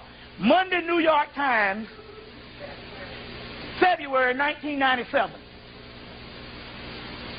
New York Times, February 1997. You can go, you go to the library and they got the periodicals. You probably can find it on the internet, on the front page. And you don't get on the front page of the, not the New York Times, the Wall Street Journal. Let's correct that. You don't get on the front page of the Wall Street Journal because they don't even use pictures. They use engravings. And they got him all engraved with his slick back hair on the front page. You don't get on the front page of the Wall Street Journal not unless you down with the government. Tell the truth. You see. But do you know that Elijah Muhammad, the last, Martin Luther King met with Elijah Muhammad for 3 hours and bear witness that the white man was the devil. He said, yeah, we know that shit. That same Martin Luther King, even he didn't buck that when the knowledge came down. He said, yeah, you shit, you know that. And do you know that Elijah Muhammad told him, say, look, man, he said, get your wife and your children and bring them to Chicago. He said, because if you leave out of here today, this will be the last time I see you again. He was going to protect him and offer the protection. He said, if you leave out of here today, we will never see you again. And Martin Luther King said, I know, man. Because you're like a government agent. You get your orders, you know it's time up. He knew the last speech was coming down, and he sounded like Malcolm on that thing. You see, but it's interesting how things go down. How things go down. Now, this is the new thing. The Euros know that something is going down, because it is. So they say, well, listen, if we can't win this war, we can try to breed ourselves into the next millennium. So all of a sudden now black actresses couldn't get no jobs, and all the brothers were working in the 90s. You know, Angela Bassett and them would get a movie, they might get one 2 years later. But all of a sudden now, they can get movies, but they got to be in them with the white boys. So they had the little girl Tandy Newton. Now she had now come on now. She had a love affair with Tom Cruise. That's the top gay white boy. And it was so much of a love affair until I forgot she was black. You see? It wasn't just, you know, they screwed her or something, you know. They've been doing that since some Live and Let Die. James Bond movie with Gloria Hinder. They fucked her in the movie. So now we conquered that shit. And they've been screwing black women ever since. But no, it was a real deal, genuine love affair. And that's, see, a genuine love affair. Then you had your girl Nia Long. She couldn't get enough of black movies. She did in the movie Boiler Room. You got your Angela Bassett did a movie Supernova. She kissed the doggone white boy. The white boy ends up with a brown eye. She ends up with a blue eye. That's that union. She kissed the white boy in Strange Days. So now they're pitting all the sisters together with the males, and they're saying, see, that's how they send the message. It's all right. It's all right. Meanwhile, they're trying to breed themselves for the new millennium. Say, well, we can't make it. We can still get a black child that will carry on some part of our genes. New shit going down. Now, I got a brother up in Atlanta, just married a sister who was married to a Skull and Bones. You know how we all did. She married to a Skull and Bones. You know what I'm saying? And she married to a Skull and Bones. You know, because we got the list here, all the people. We got the list of all the people who's ever crossed the line and married. To all the famous people. James Earl Jones, Sammy Davis Jr., Harry Belafonte. These are the people who was either married, who slept with him a long time, or who got divorced. No matter. Make the list. James Earl Jones, Sammy Davis Jr., Harry Belafonte, Sidney Poitier, Dorothy Dandridge, Leslie Uggams, Barbara McNear, Pearl Bailey, Scatman Crothers, Herbie Hancock, Lynette McGee, Wesley Snipes, Red Fox, Montel Williams, Erica Alexandra, that's the girl off of Living Single, the dark-skinned girl, Kim Fields, Cuba Gooding Jr., Lynn Whitfield, Lynn Moody, Sonny Rollins, Gregory Hines, Quincy Jones, Iman, Naomi Campbell, Tay Diggs, Scottie Pippen, Dennis Rodman, Charles Barkley, Kobe Bryant, and showed your motherfucking ass some shit. I said, I'm going for Larry Bird. Fuck that. Robert Parrish, Ray Allen, Casey Jones, Grover Washington, Anne-Marie Johnson, Alfred Woodard, Jack Johnson, Melvin Van Peebles, Richard Pryor, Wilt Chamberlain. Now here go a nigga. He the first person to stand up against black women and say that the black woman was fucked up. He was the first person to sue to savage your ass. That's why I burned a candle when that motherfucker croaked to dust. You gonna savage your sister? Remember he did that? He was the first person to come out and say you wasn't shit and open up the floodgates. Kareem Abdul-Jabbar, Tiger Woods, Tim Duncan, Stacey Dash, Tandy Newton, Diana Ross, Maya Angelou, Diane Carroll, Lena Horne, Leontine Price, Donna Summer, Puff Daddy, Prince, Michael Jackson, Janet Jackson, LaToya Jackson, goddamn.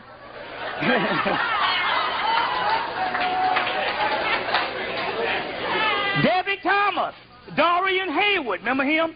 Olivia Cole, Carl Weathers, Whoopi Goldberg, Nell Carter, Madge Sinclair, Roxy Rocker, Jimi Hendrix, Lou Rawls, Shaka Khan, Jessica Hodo, Richard Roundtree, Herschel Walker, O.J. Simpson, Tina Turner, Ike Turner, Della Reese, Rod Carew, Barry Bonds, Frank Thomas, Clarence Thomas, Adam Clayton Powell, one of the Pointer Sisters, one of them, Glenn Rice, Rick James, LeVar Burton, Billy D. Williams, Linda Clifford, Louis Gossett, Fred Williamson, Angela Davis. Yeah. That's right. She married the head of the Communist Party, 1976. Yeah. Ben Vereen, Frederick Douglass, Paula Abdul, Mariah Carey, Radon Chong, Tukey Smith, Al Jarreau, George Sanford Brown, Denise Williams, Julian Bond. This is everybody in the fucking world. Greer, Dennis Green, Cheikh Anta Diop, Dr. J. He's tiptoed, don't matter.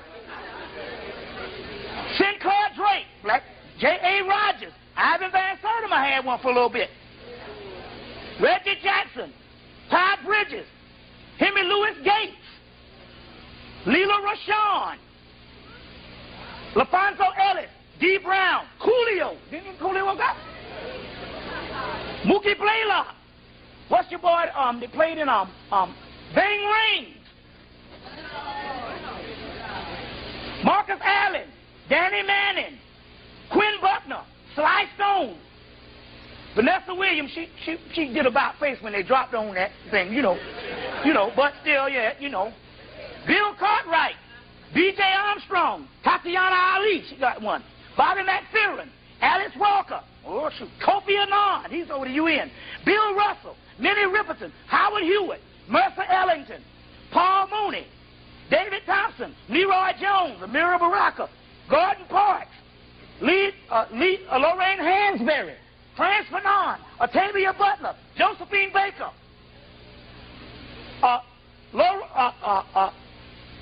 what's this? Lorene Phillips, I guess. Randy Moss, Father Divine, Brian Gumble,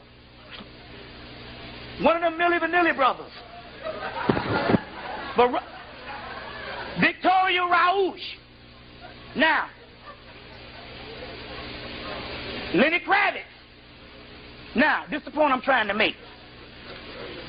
Honestly, personally, a human being can marry who the hell they want to. But I'm going to show you something here. This is where the white man is better than us. Because the white man marries his woman en masse. That's the lesson to be learned for the black man. We talk all the shit we want. He'll get him somebody on the side, but he's an icon. He marries his woman en masse.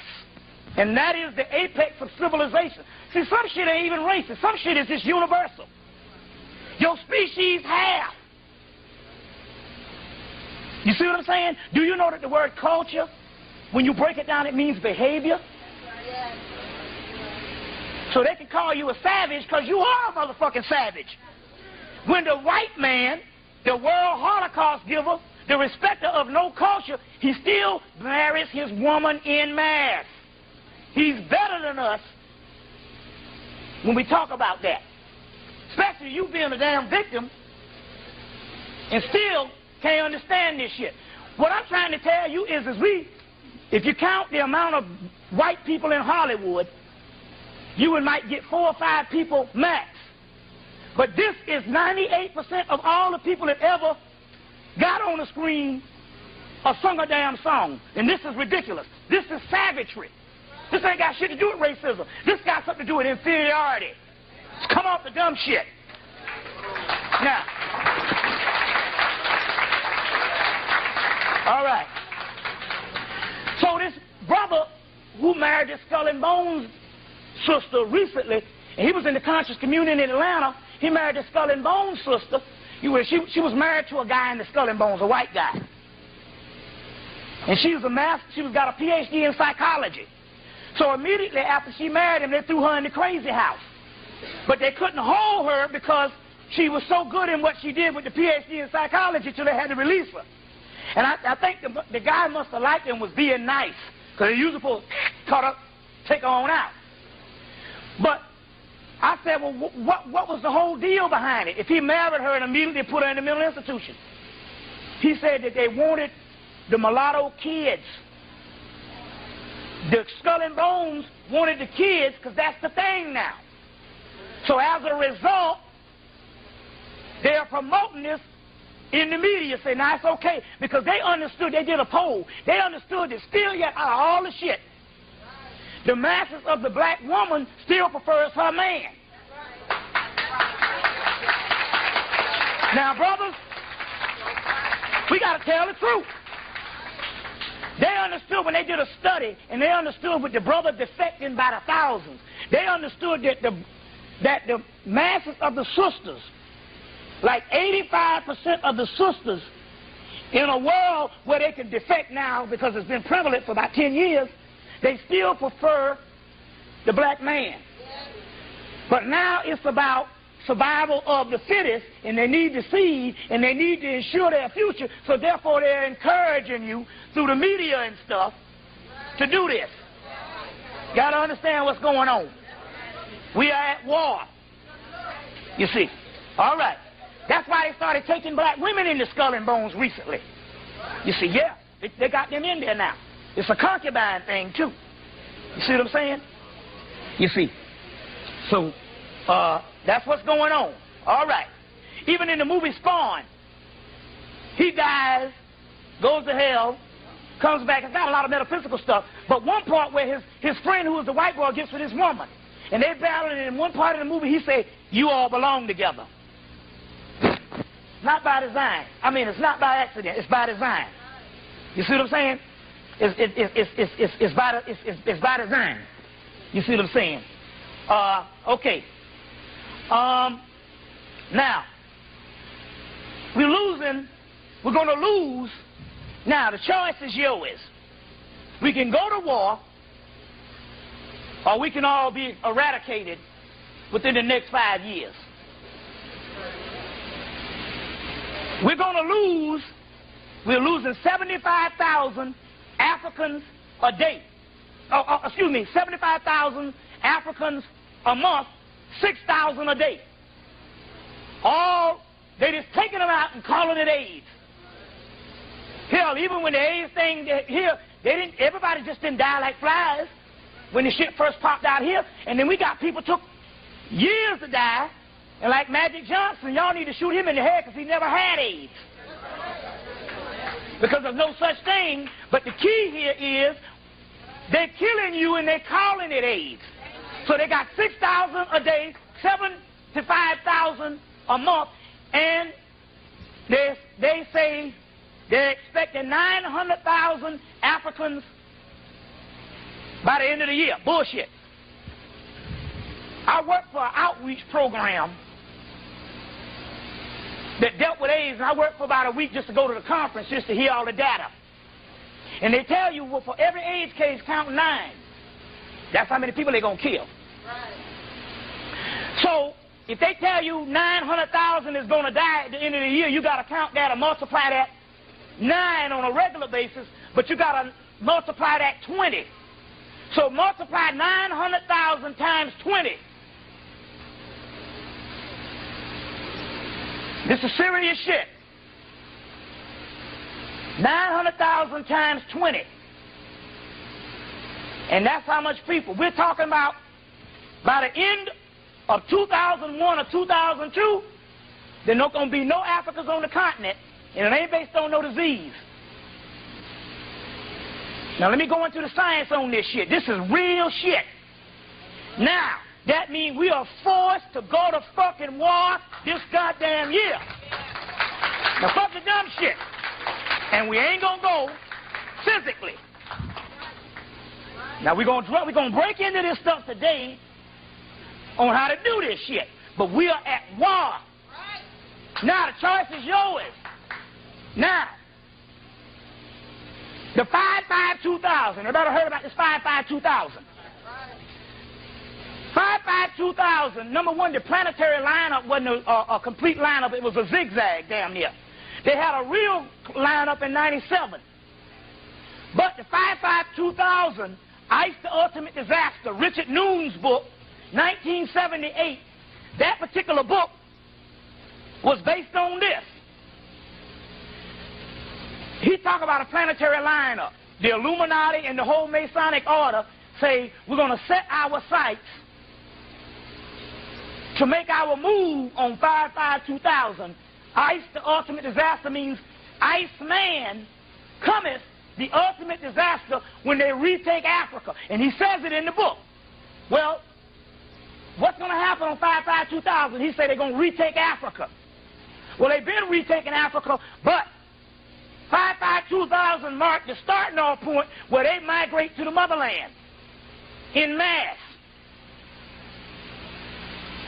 So they got to clear off the whole terrain of the continent. Now, what they're not telling you is they got a city in Africa, in equatorial Africa. This is the state of the art. This city is greater than anything the white man has built on the planet. And it's got the state of the art, including weather modification, that they can live up in there with the same temperature they've been living in the United States or Europe with. On the equator, with the HARP program. This city is state of the art. And when I was in the I did a lecture in Philadelphia, and I was doing the Million Woman March. They had the march that day. I did the lecture that night. And the sisters came and was beating them down, boys. And the brothers say, we're going to drum for the sisters. Some sisters showed up. Start beating the drums.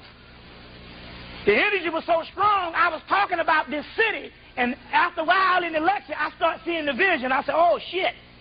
I see the city. It's a crystal-looking city, state of the art, right on Africa. They've been building it for the last 25, 30 years. You ever notice you go to National Geographic, they have a little picture. They'll come on there and say the Lion King. And they'll follow the lion. You know, they take these shots, be 2 hours, but they have to follow the lion for several months. The lion be a little baby lion, then the lion grows up. You ever figure how out of all them months of filming, you don't never see no Africans tipping through? Because there ain't hardly Africans on the goddamn continent. They done clean most of them off. And when you go to the doggone major cities and a little bit into the bush. But remember now, the continent of Africa, you can fit America in the continent of Africa 5 times. So we talk about something so vast until they can do what the hell they want. Hell, they got shit here in the United States you don't know about. So you know damn well on the continent, they can do what the hell they want. They've been cleaning them off since colonization. Now, remember when Clinton went over to Africa? Clinton went over to Africa to christen that city that they got. And they started the migration on 5/5/2000. Meanwhile, at the same time the migration going on, they got Africans dying like flies. If they say 6,000 a day, double it, 12,000 a day. We are at war. They're taking our brothers out. Now, they're moving in this city. That's interesting because I saw the vision. I dropped the science. I dropped it for a couple of years. So some sisters from Trenton, New Jersey, and some brothers say, damn, we're going to check this shit out, see if this nigga lying. So they asked a sister from Kenya. They said, do you know of a city over there? And she said, what? But I had told them in the lecture, I said, you can't get to this city in a 200-mile radius. There's a certain point you can go, and they stop you. The sister from Kenya said, oh, that's interesting you say that. She said, there's a point in Kenya that we can go, and then they stop us, and we can't go beyond that point. She said, well, I see hundreds of airplanes going over this point all day. She said, yes, I heard about the city because they printed a book in Africa about it. And she said, I was able to look at the book. You see? And so when Clinton went over, they christened that city. So 5/5/2000 was based on that. Remember now, when 5/5/2000 came out, the date, they put out the movie with Kim Basinger, I Dream of Africa. The woman Jane Goodall wrote a book, came out the same week, Africa in My Blood. They do this for propaganda to tell the people now it's time to go. See, their whole thing is if some shit go down, that if this is their rationale. If some shit go down, if we get on the Garden of Eden, then maybe we may be safe. That's just the way they think. You see what I'm saying? That's just the way they think. They just figure, you know, well, if all the shit go down, we figure a safe haven would be Africa. Go get the Omen 2, 1978. And there's a point where they're in the classroom and they're talking about they're going to retake Africa. It's all up in there. You see what I'm saying? This is what's going down. Y'all all right? All right. Let's see. So, that's, okay. Now, let me go through a couple other things. Let's see. I just want to get some stuff on the hard copy so we can keep on going. Now, yeah. Now, let's go into a few things. Let's go into a few things here in America. Between 1990 and 1997 or 1998, in Atlanta and all up the East Coast, they closed down, in Atlanta they closed down 25 housing projects and got rid of the people. Just like when the 10,000 people disappeared here during the LA riots, they got rid of the people. You see, so, let me show you code words. You remember when Clinton signed the welfare bill? You got to understand the way that America does things. They do things based on code words. Inner city means black people. Urban means black people. You understand what I'm saying? Crime, black male. Whenever they say he signed the welfare bill, when they were saying they was getting rid of welfare, they was talking about getting rid of welfare people. You see? Now in Atlanta, they shut down 20 projects, 25 projects. People coming up to me in the lectures, yeah, my father missing. We can't find my father. During the Olympics, they got this place, you know how you got a place where all the black people hang around, drink a little wine, and get all drunk, mainly black males. I came up during the Olympics, I say, brothers, I say, I'm surprised they got y'all still here. I say, look, come Friday, I say, come Thursday, the Olympics starts Friday. It was 96. I said, if y'all asses is on this corner, you gone. I'm warning y'all now. Yeah. You know, I told my boy, I said, we got up Thursday. I said, Thursday morning, I said, let's take a damn drive and park somewhere and see this shit. They roll up in 5 or 6, 7 buses. They had liquor, crack, cocaine, herb, food, and $25. And them niggas lined up in a line getting on that bus. Loaded them buses up, 40 deep. Took them to Macon, Georgia. Dropped them off there for a little while. Then exterminated their ass. They took some of the... So, it was interesting because your husband was working in the security over there at the projects right over there off of Martin Luther King. And he said he was working one day. These white trucks rolled up. He came out and said, what y'all doing here? They say, he the security. They was like, what y'all doing here? He said, they was like, we supposed to be here. He said, and the cops came up and say, it's cool. They supposed to be here. Next week, or the next 2 weeks, they close down the project. Now, this is how this shit goes. We looking and we going, damn, how can they close down the project and nobody in the neighborhood see the damn exodus? Nobody see them go. My brother laying in his bed, and he hearing train tracks up under his house.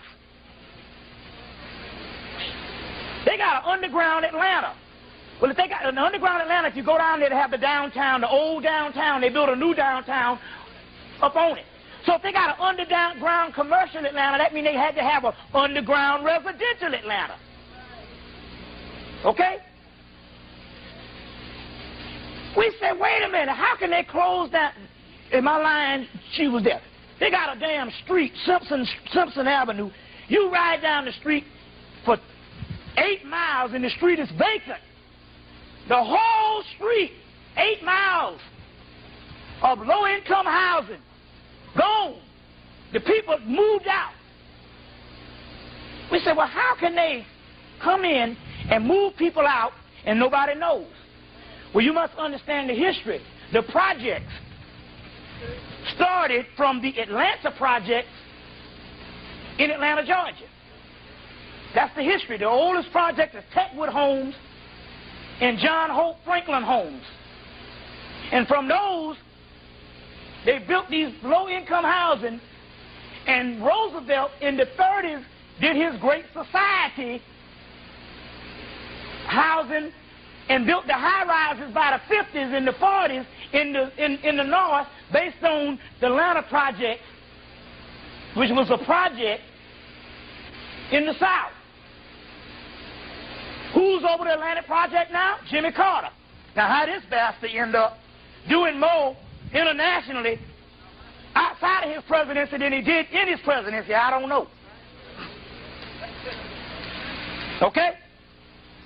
So, they moved in, but when they built the projects with underground trap doors. So they come in from the underground and clean the projects and vacate the people from the underground, and they put them on trains. If God is my witness, I know where they ship them. All of that shit. Right there in Atlanta in a construction yard. Now, I go up the East Coast, Trenton, New Jersey, Newark, New Jersey, Columbia, South Carolina, Chicago. And it's the same thing. See, this is how they do it. They will come in and they will build 1 or 2 townhouses. About 20 units. You are not capable of understanding genocide or conspiracy. We got a problem with that. That's based on our nature. We fail by that because we still don't understand how diabolical this beast was. They say you can't fathom the depths of where this cracker will go. You see, when we first went to the Native American mountains and they opened her up so she can channel, one of the spirits say, man, if you took his mind and put it in yours, you go crazy. They think different than you. And your problem is you keep thinking or keep trying to perceive how they think with your mind. And that will fuck you up. You be thinking that the white boy thinks like you, and he don't. And that's why you can't break this shit. See, that's what we do. We think a certain humane way. And we think with feeling. You see what I'm saying? They don't think the same way. So that's where you fuck up. They can't do that. No, motherfucker, you can't do that. So they build these projects with underground passageways and they put them on these trains. They cart them off to centers and they chop the bodies up. They pull out the pineal glands, the pituitary glands, the hypothalamus glands. They go and they get the lower gastrointestinal tract, which is full of melanin.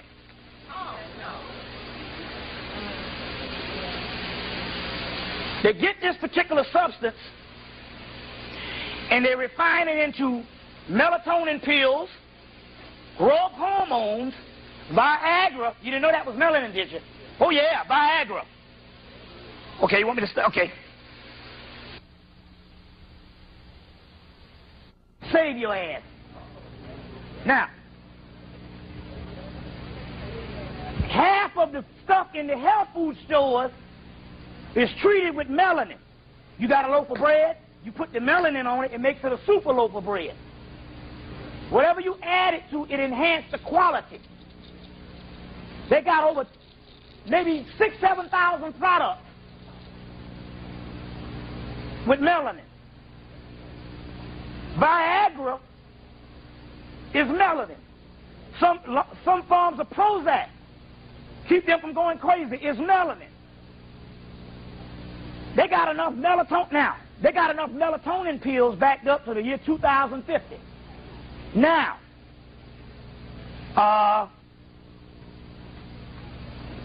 so some doctor told me, no, it's bovine, which means it comes from cows, because cows have pineal glands. I say, well, wait a minute. In that case, they learned about melanin in 1953. All them damn burgers we done ate at McDonald's, they'd have had melatonin around a long time before then. So, let's break this down to let you know what's going down. First of all, the first jars, and I got Xerox copies of these things, it says that melanin is a protein constituent of crushed pineal glands. Now, I met a brother, I was speaking in Baltimore back in '97. I met a brother that drove me to the airport. Brother said, look, man, he said, I graduated high school in 1969. He said, I saw a brother in 1990 that I hadn't seen since graduation date. And I was so happy to see him. And I asked him, what you doing in that big-ass truck, man? Because he was driving a truck from Johns Hopkins Hospital. He said, what I do is this. He said, now this is 1990 when they're killing black people in D.C. I mean, literally, hundreds of black men dying a day. He said, what I do is, whenever a black person dies with homicide, I go to the hospital and I go to the emergency room. And what happens is, before they take that body to the morgue, they pull all the pineal glands out, and they pack them up and they give them to me, and I take them to Johns Hopkins.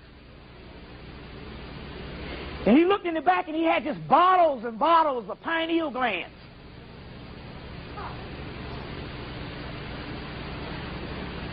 Well, first of all, he said it was at least 400 or 500 bottles. Now, 400 or 500 black males don't get killed every weekend. So that meant that that was the excuse, but that means that they was getting them from the projects and they was getting them from both male and females. So some black doctor says bovine is coming from cows. Okay, let's break this shit down. We'll document it. So we want to see where this shit is coming from. Now, this is going to really blow your mind here. So I got in an argument with this Negro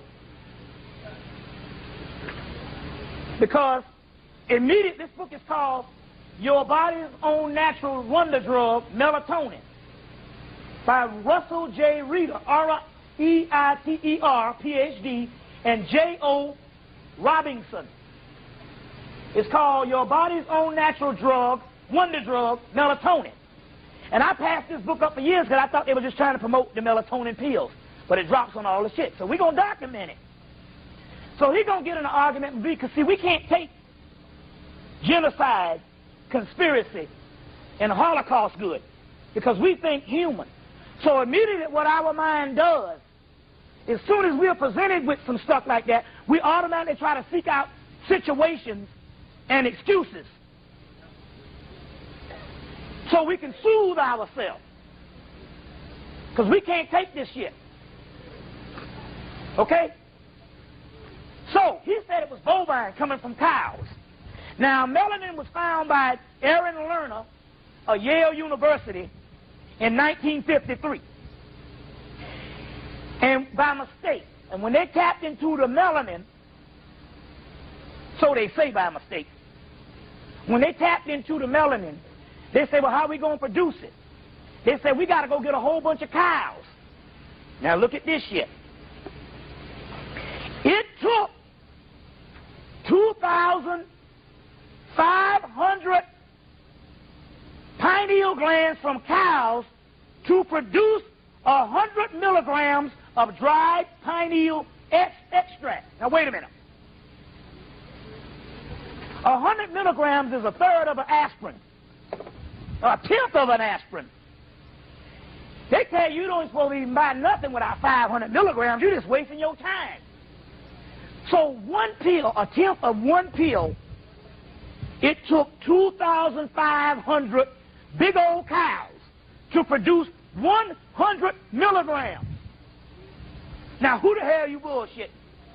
That means that one shelf of melatonin in your grocery store now would basically take all the cows out of fucking California to make 10 bottles. You see what I'm saying? So where are they getting it from? They're getting it from black people. Now, 10 bottles. Now go get the movie, I Come in Peace. I Come in Peace, 1990, Dolph Lundgren. It's a movie where this guy with blonde, white hair is coming up, shooting these people, sticking these people in the stomach, in the chest, with this, shooting this cocaine in them, or this heroin, making their melatonin levels go to a certain level, and then sticking this thing up their nose and pulling the doggone melatonin, serotonin out, what they call endorphins. Because the pineal gland and all that is called the endorphin gland. Okay? So he don't know what's going on. So he goes to his girlfriend who's working in the medical profession. He said, what's going on? They're shooting them with, and pushing this thing up their nose and sucking out the melanin. Remember they did that on the X-Files, one movie, that African who was an albino. I got 2 copies of that shit. The woman said, is this still on? Testing. Well, whatever.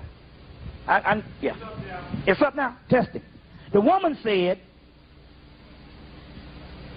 that cocaine or heroin induced raised the endorphin levels.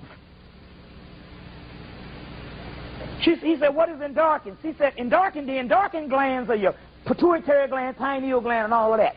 She says, the endorphins is nature's own sense of wonder drug, and it gives a great height of awareness. Nature's own ecstasy. They're talking about melanin. She said, 1 ounce produces 1,000 doses. Well, there you have it. Makes sense why your ass is a high commodity. 1 ounce of melanin makes 1,000 doses. Right in the movie, 1990. Let's go on. Crack cocaine, the reason why it was so effective, you've got the clairvoyant stuff, melanin, key to black greatness. Here's some other stuff. The reason why crack cocaine was so effective is that they started putting melanin in the crack cocaine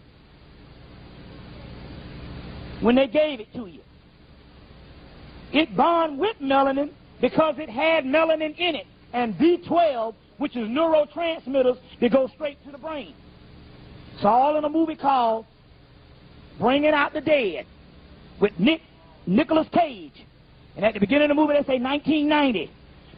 The whole the whole country was hit by this stuff called Red Death. And it was a mixture of cocaine, or they say heroin, that's to throw you off, mixed with amino acids. And remember, melanin is amino acids. You see? Let's go on. They found out for the first time to get you to kill each other off. The melanin, they found out that they can take the melanin and put it into crack cocaine. And they can use certain components of the melanin based on aggression and emotion. You take the doggone crack cocaine, and they could monitor what part of the melanin they put in the doggone crack cocaine that will make you violently crazy. And you start killing each other off wholesale in the streets of L.A. and all over the country around 1990. All this stuff is connected. You see what I'm saying? All this is connected. Meanwhile, in 1994, in Rwanda, they killed off, what, 100 million people? How much was it? 3 million people. What happened to the bodies? They take those bodies, cut them up, ship them to Europe. They got melanin camps on the planet. They cut the bodies up and process it, ship the meat to Europe and make melatonin pills out of it, and growth hormone. Now, what is growth hormone? The melatonin pills that they got now, if they took true, pure melanin, like Dr. Richard King said, they would go crazy in 48 hours. So they cut that. They cut that melanin. They go crazy in 48 hours. So they cut it. They got a higher form of melanin. They got a higher form of melanin called growth hormone. This is regulated by the pituitary gland, which regulates the amount of melanin you get. And it takes $800 a vial to be administered by a doctor. So all your movie stars and shit, they go and they get the growth hormones. They're saying, man, I'm seeing colors that I never saw before. Because, you know, the Europeans, they have problems seeing colors, and the problem's hearing. Because they don't have a certain amount of melanin. He said, I'm hearing things and all this. And so these growth hormones, you see, that's why it is important that so what happens is this. When you are a child, your body produces these growth hormones. This is a substance in the melanin that makes the body grow. But after you grow to a certain age, 18 or whatever, it keeps producing this growth hormone, but you're supposed to grow in consciousness and awareness. But most people become ignorant at age 20. As soon as you tell a motherfucker you grown, that qualifies you to be an idiot. I'm grown. I'm grown. I'm grown. So you stop learning. You're supposed to, in ancient Kemet, they say every day you live is a day you're supposed to learn something, and the day that you didn't learn something was the day that you didn't live. So, by age 40, if you don't keep dealing with the mind, keep researching, or keep being active in a curiosity type of setting to know, this stuff starts to shut down in all people. What little that the European has goes dormant forever. Now with you, it doesn't matter. The only thing you got to do is just like if you get flabby, you just start pumping up, and it'll come back online. Just like that nappy hair you got, you get the perm, and you know, about a month later, it busts back out the scalp. Well, that's pure melanin. Melanin can never be created or destroyed. It can just be transformed or transferred or dormant. It can go dormant. But it's always there. So the only thing you got to do is just to start back tapping in and wanting to learn. That's why you're supposed to be learning. And the reason why black people reject knowledge is because the growth hormones are starting to shut down even at an earlier age, based on all of this doggone physical world and all of the so-called push-button age. You see, now this is interesting. To let you know they can't see, and this is like clockwork. My doggone driver's license,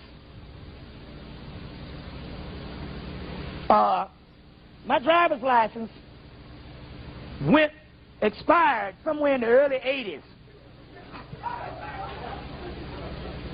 So, you know how my brother need his face to get some new car, some new insurance, because you know how his shit all fucked up. Since my stuff is inspired, he know that my stuff is pure, like 7 years. So he go down and get a new set of license for me with his face on it. Niggas is something.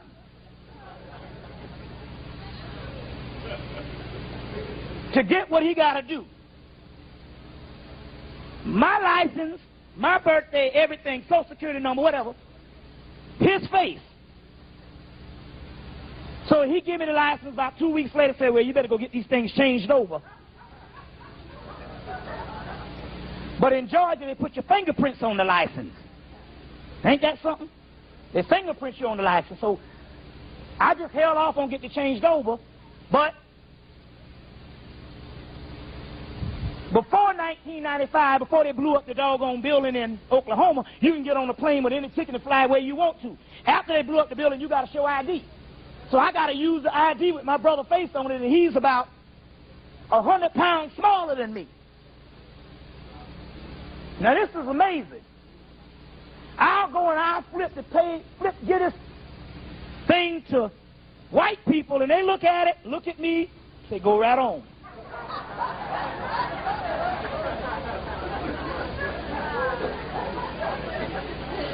And you could say, well, they just think we all look alike, but that's bull. So I'm going to tell you what happened. I give it to black people.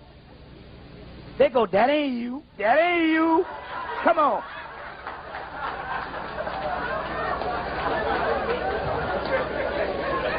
They say, that ain't you. So I got to go. Well, I'm on a seafood diet now. I see food and I eat it, you know. I say, I had a stomach virus back then and was throwing up all the time. I lost a lot of weight, almost died. Then they go, okay, yeah, you can go ahead on.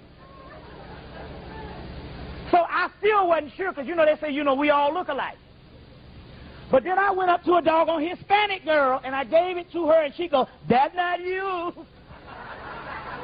That ain't you. And it's almost like clockwork. So this growth hormone thing, they're using this stuff as well as this. Got a friend named Rentz. Saw him January of 1999. He said, hey man, this Christmas I just had a cousin to die. She died and she was in her late 30s. Said she donated some organs. He said, tomorrow called the house when we was all over there with the husband. We all ran over to say we sorry or whatever. We over there with the husband. She my first cousin. DeMar called. Asked the husband, checking the list out about what the organs she had that she's supposed to donate. That's why I don't donate no fucking organs. Before they hung up the phone, they said, well, are you interested in donating her skin? He said, hell no. Hung up the phone. What they do is, you donate the skin, they leave enough to dress it at the neck and the hands. And the entire rest of the body, they take that skin and strip it off. They're taking all the other shit too. Dry it out, and that's pure melanin. You see what I'm saying? This is one of the hottest commodities out. So the point I'm trying to make is, how is it that all over the United States, I suspect since 1990 or the late 80s, they have murdered over 20 million black people right here on the Melatonin Project alone. And the census was to count how many more niggas they got to kill on the continent and here. And we bullshitting. See what I'm saying? We bullshitting. You see. I want to know, now it's one thing to be here in California, Texas, Nevada, and see the Hispanic population, because hell, this used to belong to the fucking Hispanic or the Native Americans. Well, let's put it this way. It didn't belong to the damn white man. We know all the logistics about the brothers and the Moors and all of what you call it. I'm saying it didn't belong to the goddamn white man. That's another story, and I do agree, but you know what I'm saying. But it's another thing when you go to South Carolina, Georgia, Chicago, Virginia, North Carolina, and all of the doggone workers, all of the manual labor workers are Hispanics. That's impossible. That means that they would have to make unemployed the entire original people, mainly black people who was just underclass workers. They would have to fire everybody on the job to get that many people working in the United States. That's because they exterminated these people. And if you exterminate your underclass workers, the country will fall. So what you do, you exterminate them and import the Hispanics. Now they're talking about they got an economic boom. They're saying this is the greatest economic boom in 35 years. I'm like, wait a minute. What planet am I on? Because I know 10 niggas ain't got no job. Hell, I'm hungry myself. If my mama lived in Atlanta, I'll be up in the crib. I know 10 niggas ain't got no jobs. But yet they're talking about an economic boom. That's because they exterminated you and they paying them 50 fucking cents all over the country. Okay? Now, let me go in this one thing and we're going to close. We're going to go to a break and we got to go into all this esoteric thing. What time we got? 6 hours. How many hours is that so far? 3 hours. Oh, we going good. I got a good enough 6 more to do. Now, so y'all take your fill. Some of you got to go. You can leave, but I'm going to be here. All right. This is the other thing. You remember they had all these white homeless in the 80s? Just tons of white people homeless. Then they just disappeared. Right? Let me give you the science on this. They got Reagan in. Reagan came in Reaganomics, and they say, listen, you white folks, if y'all can bite the bullet for 10 years, and we can cut out all the entitlement programs, we can funnel $20,000, $30,000, or $50,000, depending on your income, extra in your bank account, and you can get paid for being an American citizen. So, brother, if you ain't getting paid, then obviously you don't make the cut. Because that, you know, if they ain't funneling in and stuff, you ain't part of the group. You know, maybe you got something in your ancestry or something that they think is a tinge of the more. Because this is the shit. They're paying them. If you make $20,000, you can get $50,000. If you make 30, you can get 40. If you make 50, you can get 20. Money extra in your bank account. But the reason why you don't know about it, because it's only added in the bank account, and you got to have a bank account. They don't do it by checks. And they get paid for being citizens, just by biting the bullet. So therefore, the banks and everybody said, look, we got to cut out all entitlement programs and all these other things that we was giving out, and that's what the whole conservative thing was about. And meanwhile, we can afford it because we got slave labor again. Those with the Hispanics and with the prisons. Now the prisons, you got Unicore. Unicore means United Corporations. All of the factories that was on top of the ground in 1980 now is operating in prison. So it go like this. You got a factory. You paying $10 an hour, $7. I say, damn, I can't afford this shit. What you do is you go out of business on top of the ground. A few months later, you open up in the prisons, same factory, but you relinquish your name and you go under the banner of Unicore and other prison parts. So we're talking about literally thousands and thousands of jobs that used to be on top of the ground is now in the damn prison, and they paying these motherfuckers, what, 50 cents a damn year? Then you can understand how you can have an economic boom to the point whereas they can pay these people a stipend and funnel it into their bank account, and you don't know nothing about the shit because you ain't a goddamn citizen. See what I'm saying? Now, let me get on this. I mentioned it on the radio. What I said was that 85% of black people, when I say they don't wear their own hair, I'm not talking about false hair. I'm saying you don't wear the texture of your hair. You wear a perm. Now, let me explain this to you. In 1978-77, they got together and they understood that they can affect your pineal gland and make it go calcified by putting the perm in your head. Now, don't be alarmed, because this melanin can never be created or destroyed. Just made dormant, transferred, or transformed, whatever way you want to do it. So anytime you see your head get nappy after a few weeks, that means it comes back online, but you keep dumping that on your head, and it makes it a flabby paste. Now, it's interesting because you're talking about, it's no lie relaxer. Fuck that.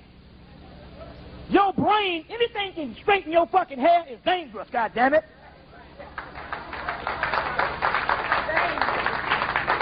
This shit is almost like Brillo pad, steel wool, and make your shit look like Cab Calloway.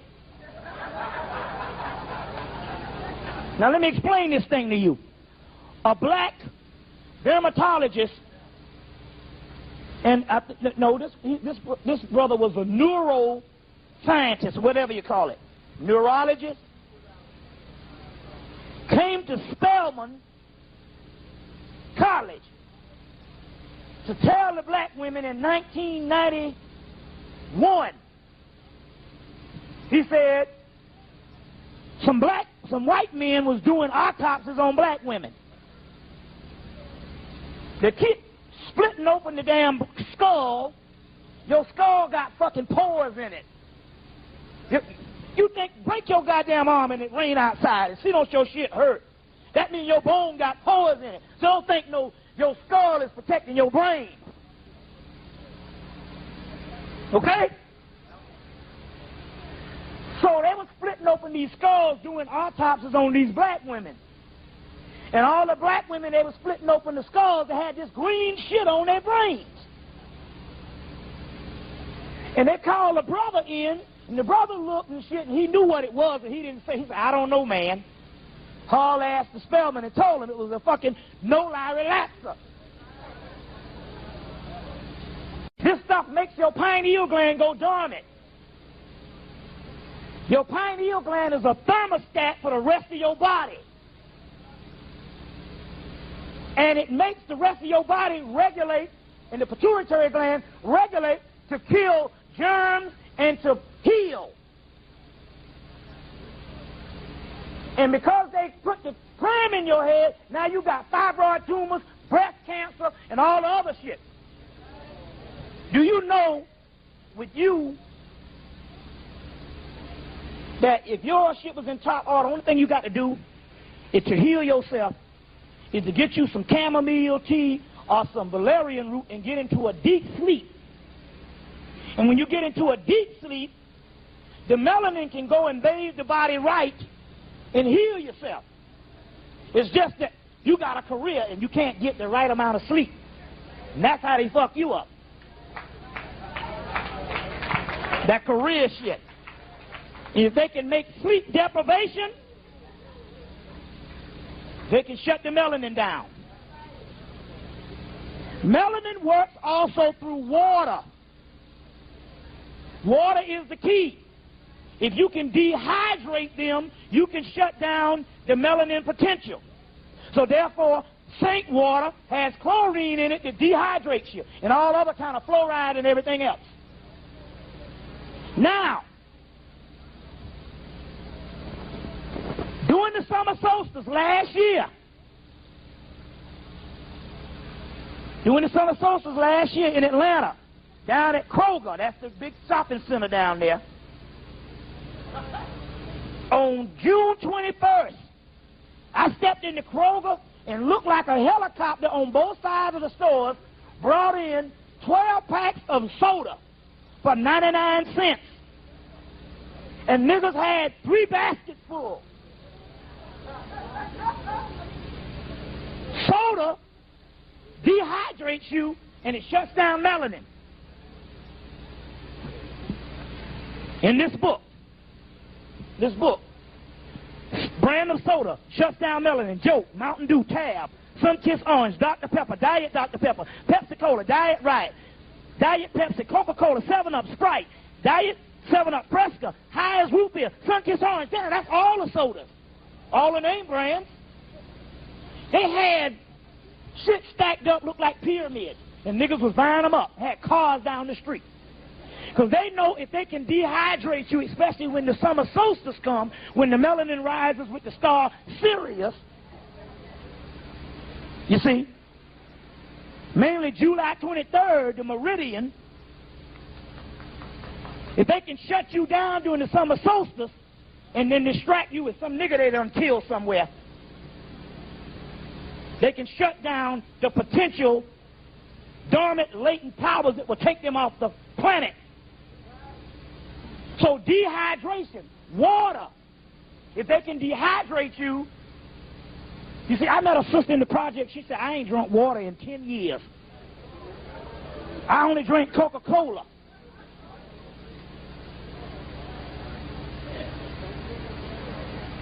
You see? Isn't it funny when everything, you go in the supermarket, you get 4 items and it's $25, and things is going up, but the Cokes and the sodas is 99 cents. Especially these little off brands. Now look,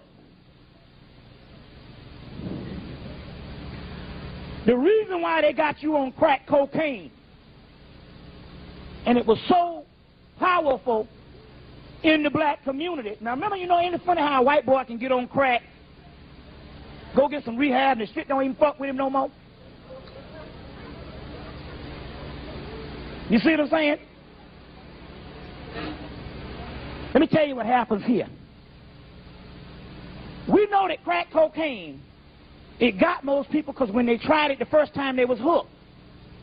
Okay?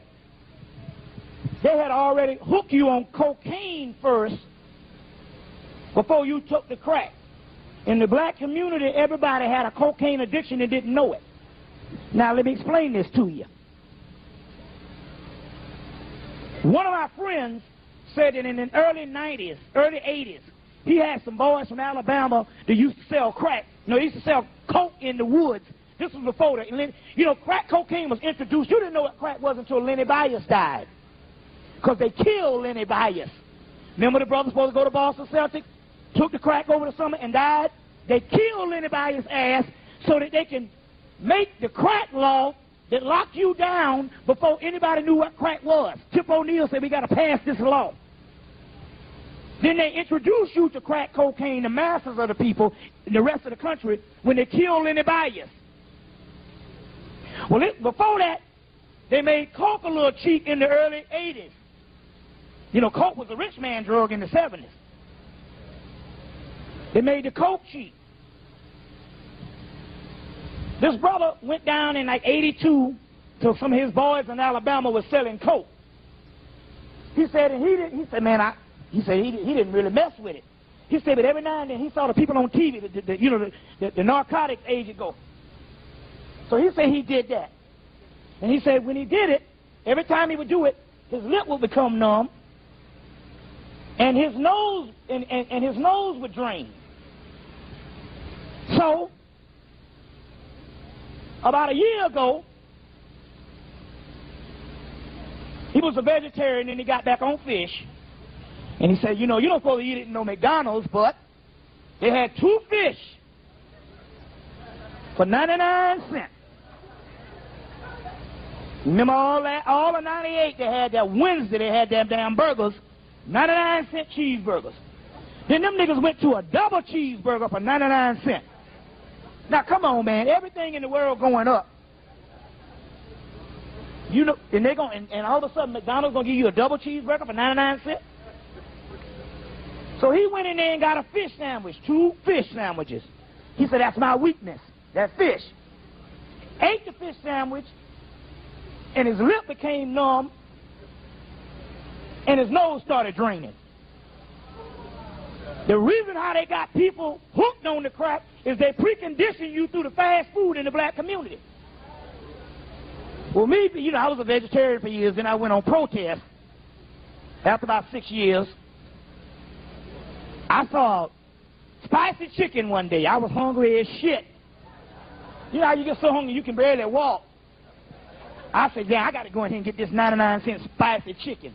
And I noticed my throat started getting sore and my lip got numb. They precondition you. Also, them burgers, there was 99 cents, all the 98. Remember they were selling 99-cent burgers on Wednesdays? And they still selling them? After they grind up and they get all the melanin products out of black people, they grind that meat and they ship that meat back to the black community. And them burgers that you eating for 99 cents, they got to get rid of that excess meat. And they processing it in with the ground beef. And that's the shit they're feeding back to the black community. It's niggas that used to be walking around eating the same damn burgers. Solid green. Solid green.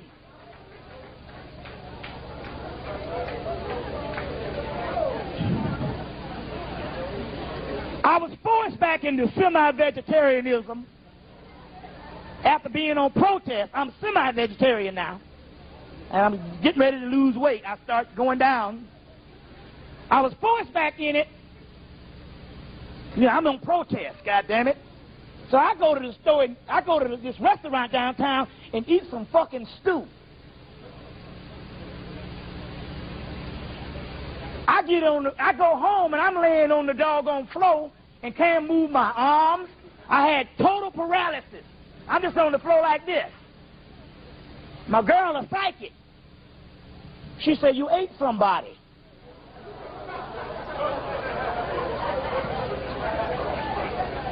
She said, they fed you some people. This is serious shit going down.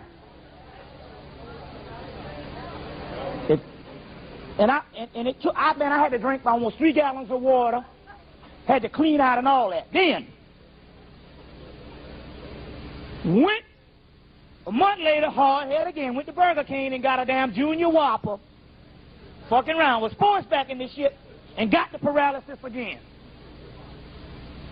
They feeding the people the shit in the black community.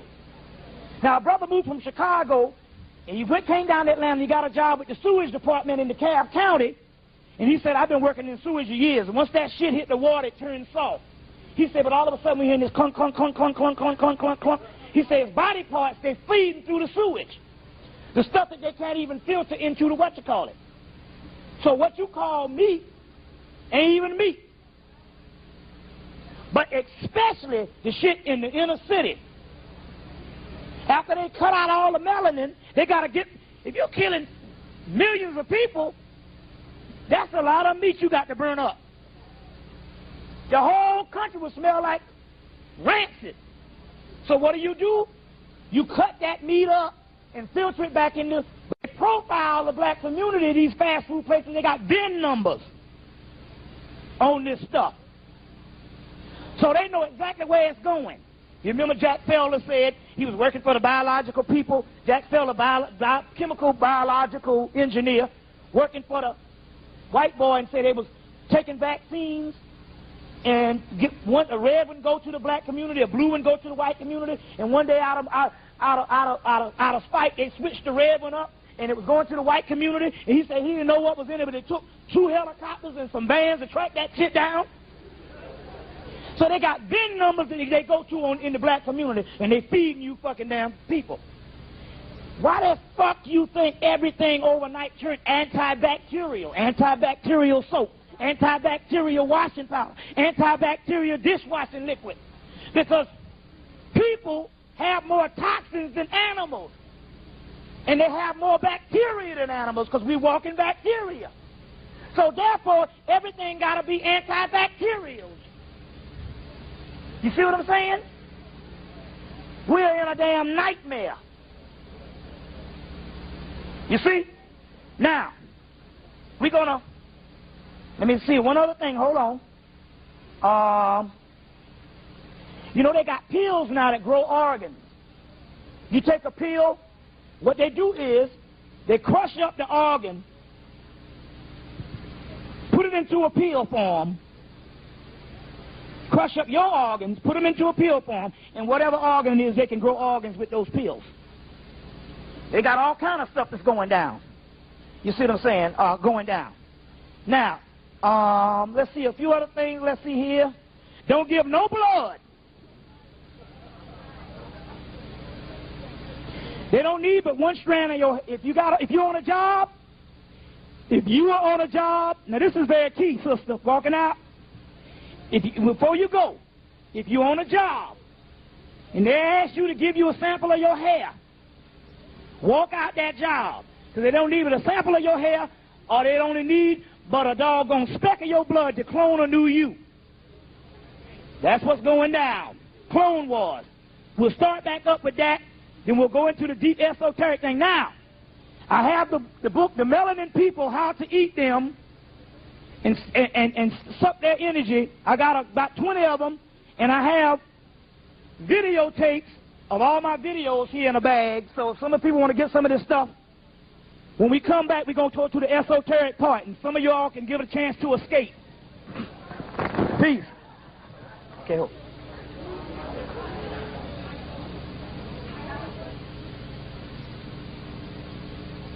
Yeah. Let me see. All right. Okay. I need you to do one thing. I need you to... You can't talk while I'm speaking because it distracts me. So yeah. I mean, we can go with this. Now,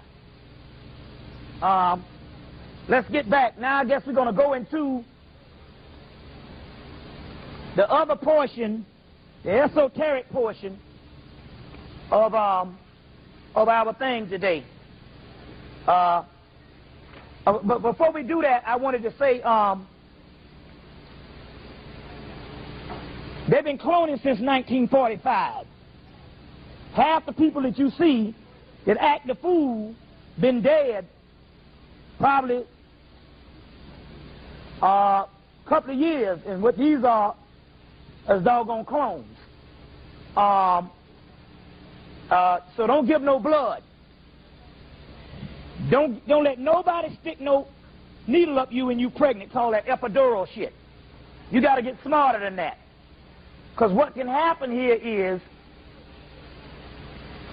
they can come in, stick that needle up, you give your epidural, pull out the genetic DNA of your child,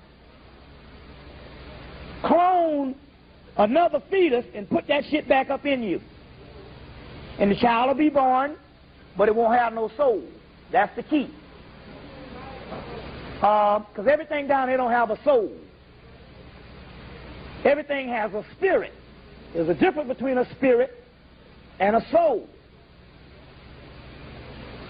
A spirit is just anima.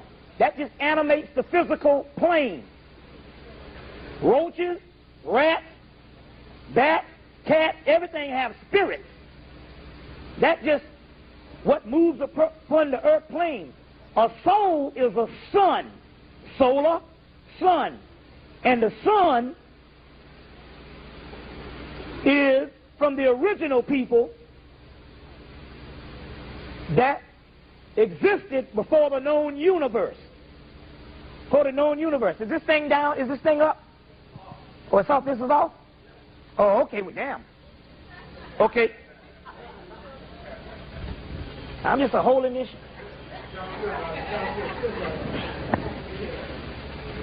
That existed before the known universe.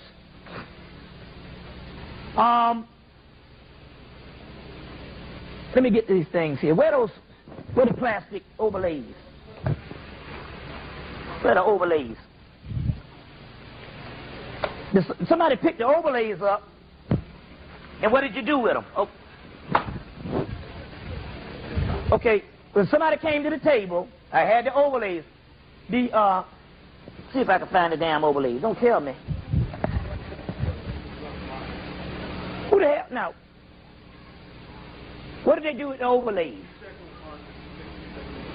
Huh?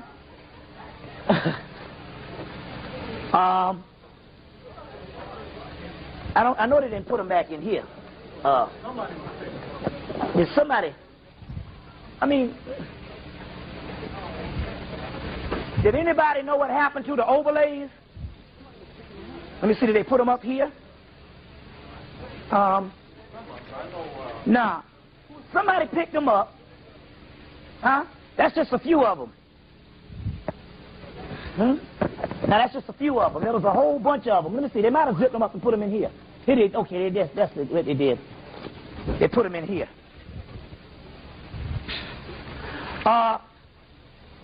Yeah, okay. You just throw them on the ground. Yeah.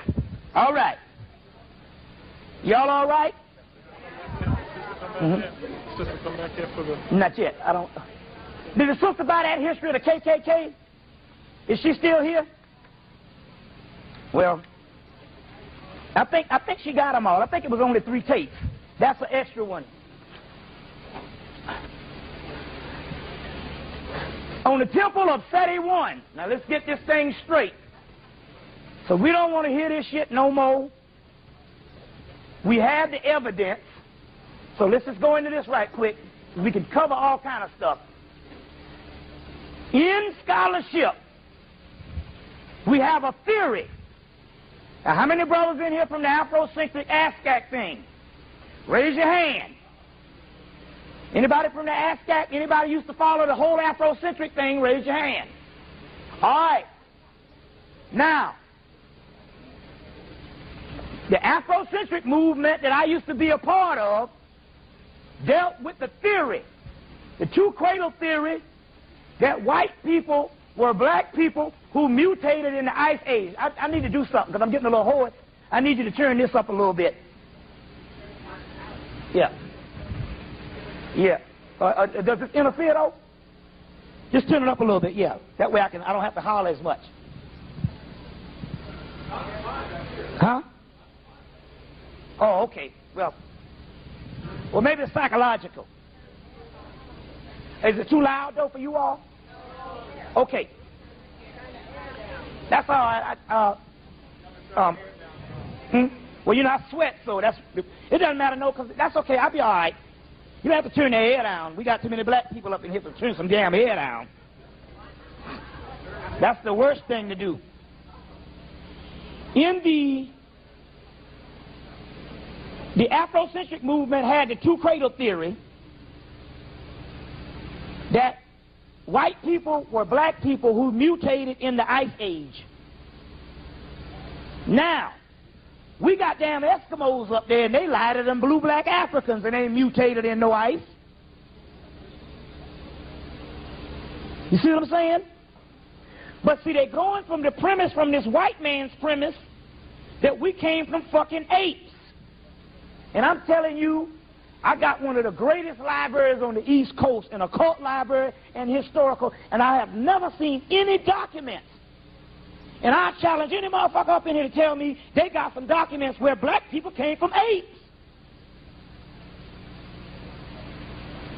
The Egyptians didn't say we came from no damn apes. They got a metaphysical thing called the ape of Thoth but it's a hieroglyphic metaphysical thing that's talking about something totally different. It's alchemical. The Darwin was the member of a secret society, the Illuminati. They hired Charles Darwin to write the theory of natural selection and evolution, to throw off the history of the ancient black man. During the same time he was coming out with that bullshit, they came out with that Piltdown man to say that British was the oldest people on the earth. And they was doing it because they found some bones in Africa, in South Africa at the time, before Lucy, that was the oldest. So people say, well, that's, Bobby, we got the bones to prove.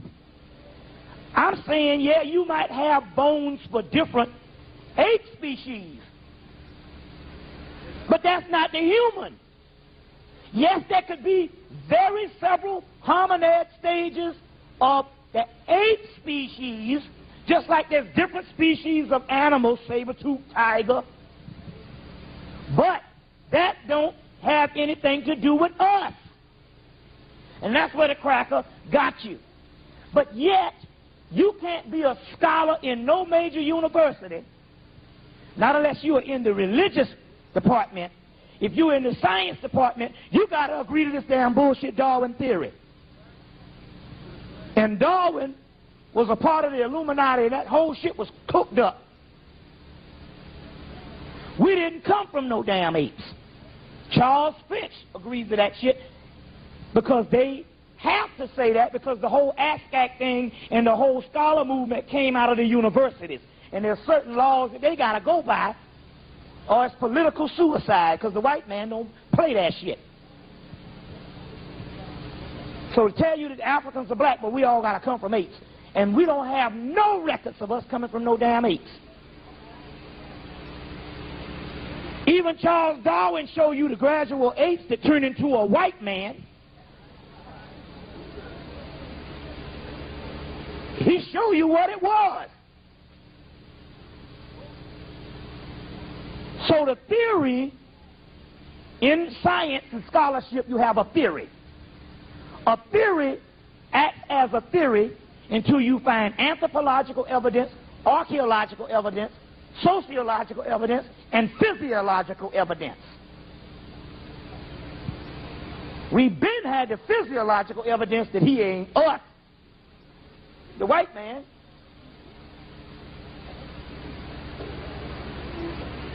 You live in the cold and you ain't mutated.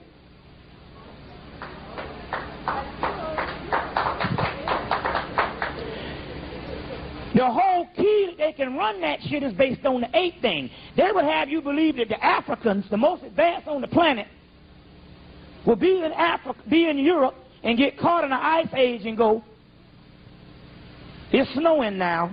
I think I'll lay down in this snow and turn white. Anybody who built the damn pyramids got enough sense to know if there's an ice age coming on, you migrate. Right? Some things just don't make no damn sense. But if they run the ape thing, you could think that these people did this because they was too stupid. And we don't have these ancient texts by you evolving to nothing.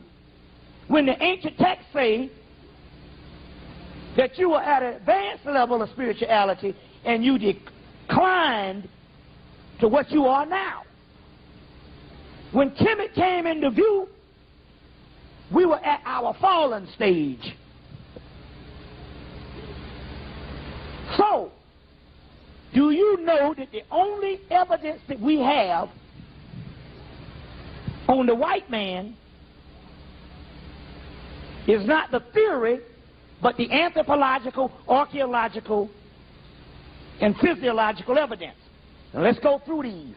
Put it in your face. So now, you ain't dealing with no damn nigga that ain't coming with no scholarship. So the Nation of Islam, they came with the stuff, but we know you all, degree-happy Negroes, you got to have scholarship. So we'll give you the goddamn scholarship. We'll put it in your damn face. The Temple of Seti I, Ramesses V. There's 4 races of men. The Ruti, the Suti, the oldest men in the world. West African, East African. The Hemmu, which would be a Semitic, which in actuality, which is a new name, it would look about like me. And the Tamahu. Tama meaning created, Hu meaning white, light, and ivory. Tamahu meaning the created white people. Temple of Seti I. And the Temple of Seti I of Ramesses V say that the Ruti and the Suti created the Tamahu and the Hemmu.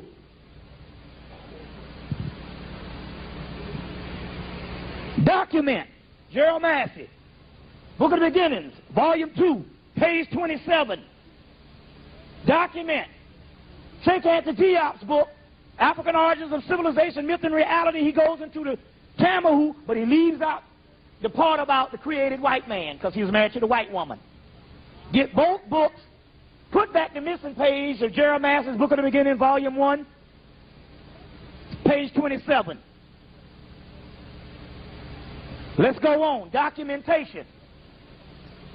The Hieratic Papyrus of the British Museum, 1935, translated by Alan H. Gardner.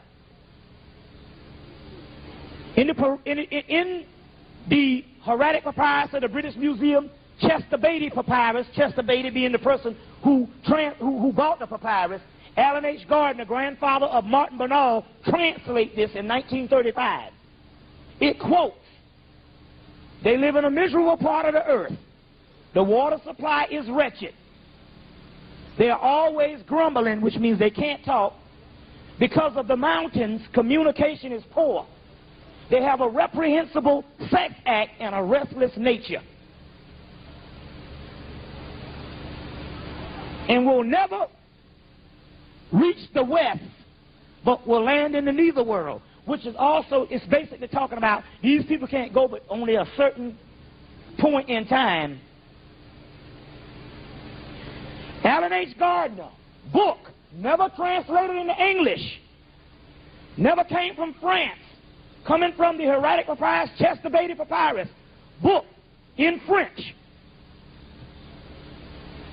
called Abduction Extraordinaire.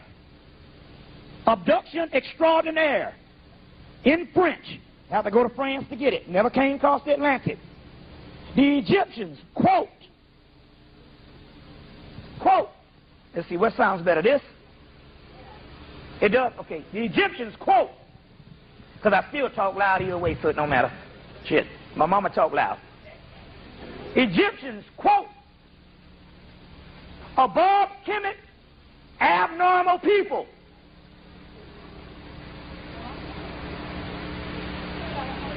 Above Kemet or Egypt, abnormal people. Below Kemet and Kemet, normal people." Abduction extraordinaire. Goes on to say that the Egyptians was made mockery of when they married outside of their race. Let's go on. Nag Hammadi Papyrus, dug up 1945. There's a book called the Nag Hammadi Library. Translated, James Robinson, who is the editor, 25 translators. The papyrus, the Apocryphon of John. They say that on the earth there was the original spirits and counterfeit spirits. The counterfeit spirits are separated from the original spirits by one single essence, melanin. The word essence is another word for melanin. Get the movie Dark Crystal. Took them 5 years to make it. You thought it was a child's movie. The Dark Crystal. Jim Henson's The Dark Crystal. They talk about the essence, and they drain the essence from the original people called Nephilim, but the Nephilim are called the Nephilim. The Nephilim in the Bible is also called the Nephers. And the Nephers is the same as the Neters. You got Neter, you got Nepha-Amen, the Nephers, which means those who came down. We'll go into this stuff. It's all translated.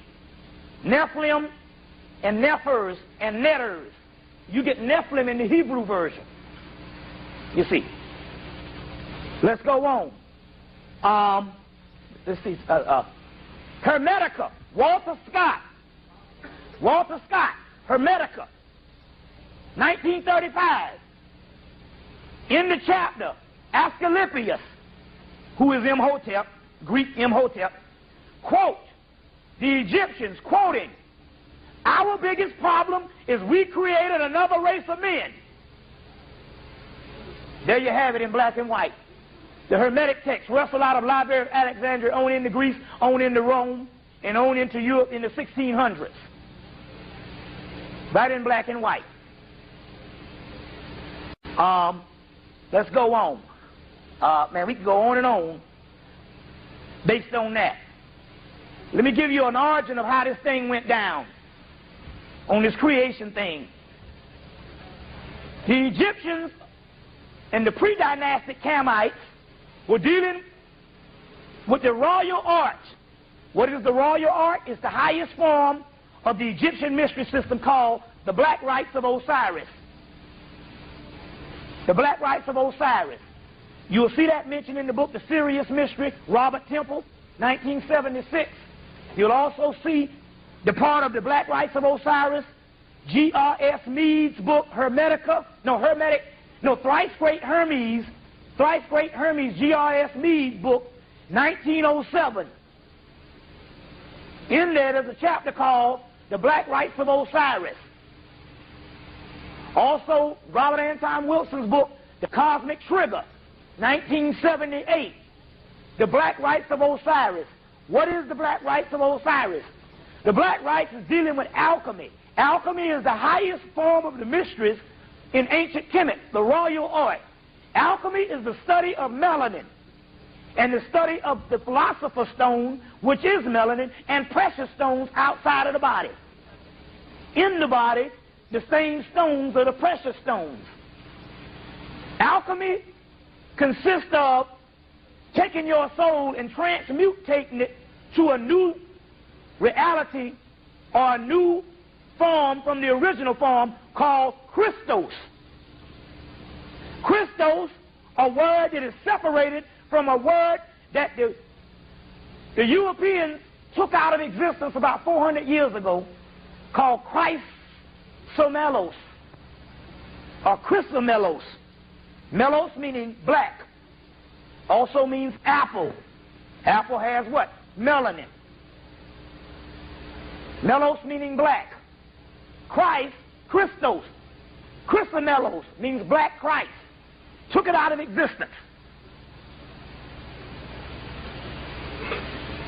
The group of people, some pre-dynastic Egyptians, a renegade group of black people, broke away from the priesthood,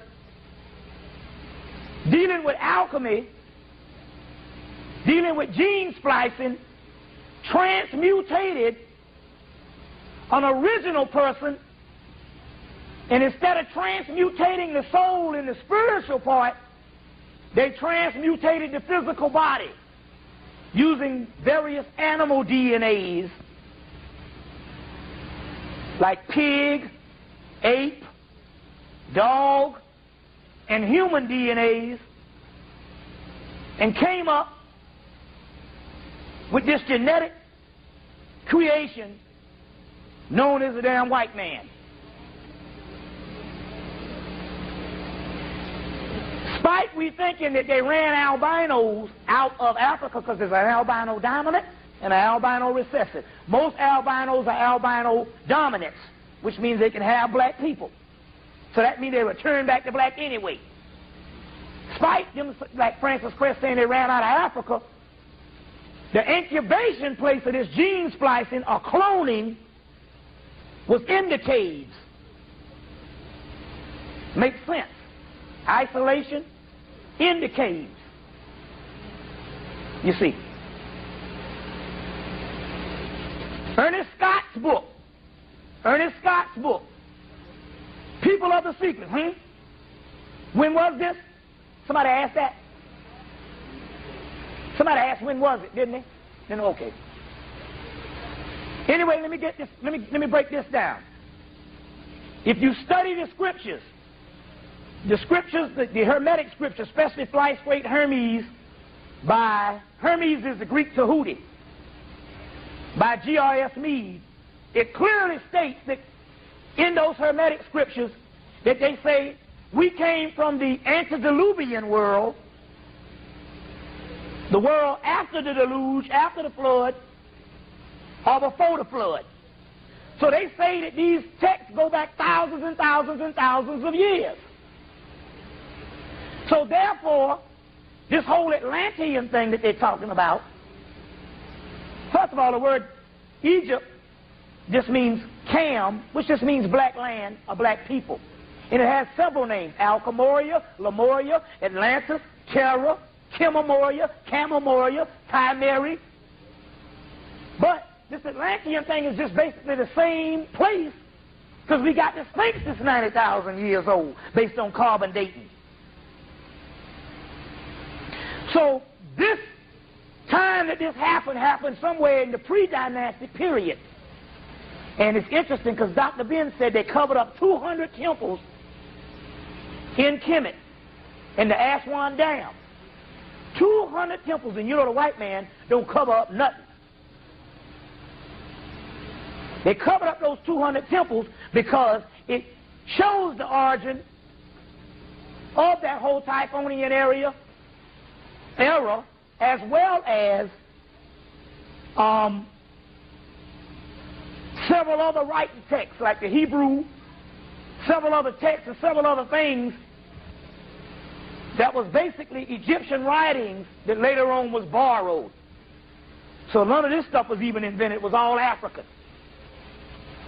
So we know it was a pre-dynastic set of people who did this with these particular gene splicing. But even in the Hermetic text, and we can go on and on and on, they say that our biggest problem is to make another man. Now, who am I going to believe? Am I going to believe some damn white man? Or am I going to believe some scholar that's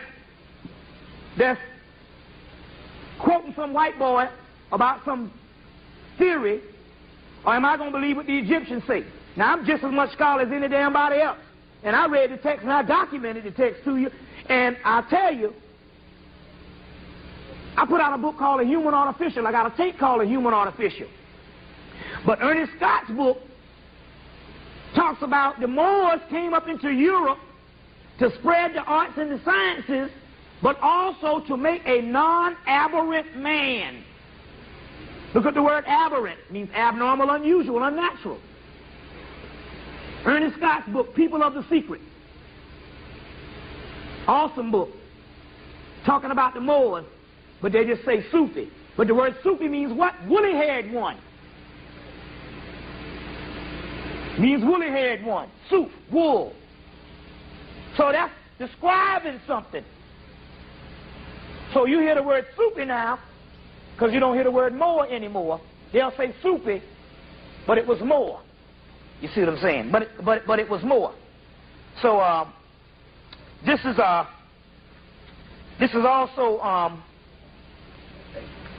also more proof that you can deal with. Now, I want to get to some other stuff.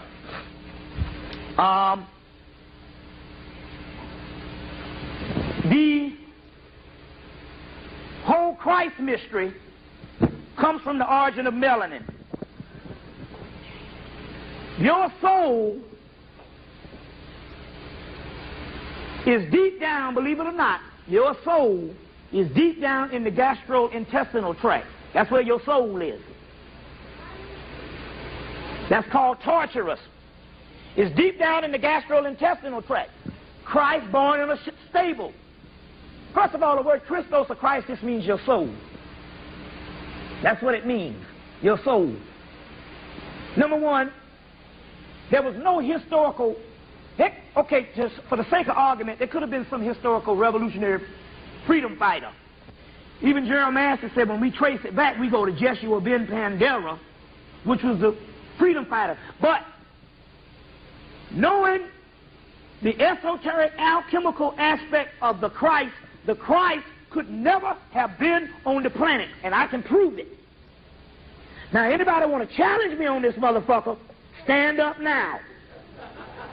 Because the word Christ has its root in alchemy, the ancient science of alchemy. So now fuck around and don't know shit about alchemy and get up here and get fucked right on up now.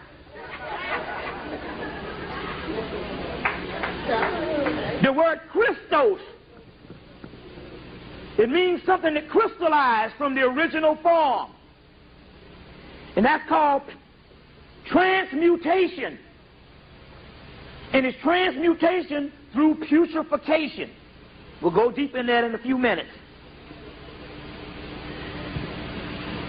The Christ could have never been on the planet. That's why the ancient Egyptians that was around at that time said that was bullshit. That's why the ancient Hebrews, the black ones that was around, said that was bull.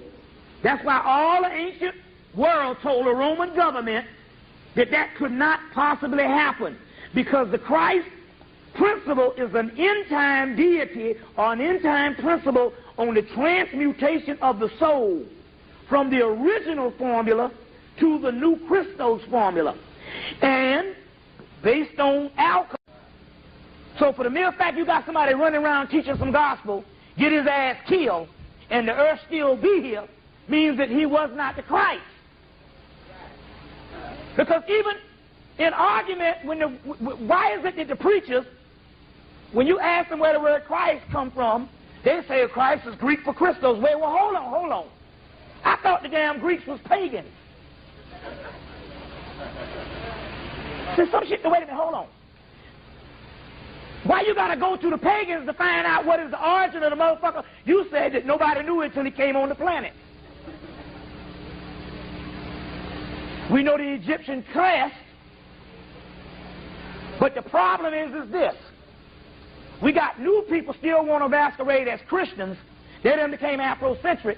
So what they have done is that they just basically substituted Jesus Christ and put Horus.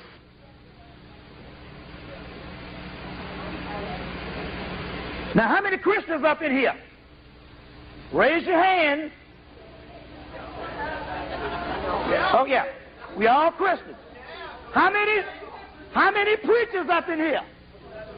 No, this is not an embarrassment. I'm getting ready to show you something. How many people up in here who are reverends? Reverends are preachers. Don't hide now, goddammit. I met 3 before the damn lecture started. Now I'm going to prove to you this. You took the teachings of Christ, which is virtually fake, and substituted it with Horus, and so now you calling Jesus Horus. Now remember, Horus or Heru is the original Christ figure. Predates the other Christ figure 10,000 years. Okay? And it's a combination of Osiris. Is the original Christ figure. Now, I can prove to you that the Jesus of the Bible is not the Horus, the original Christ. How many people? Now, this is what you do. So since y'all silent, this is it. Jesus taught love, right? He taught love, supposedly. Well, why is it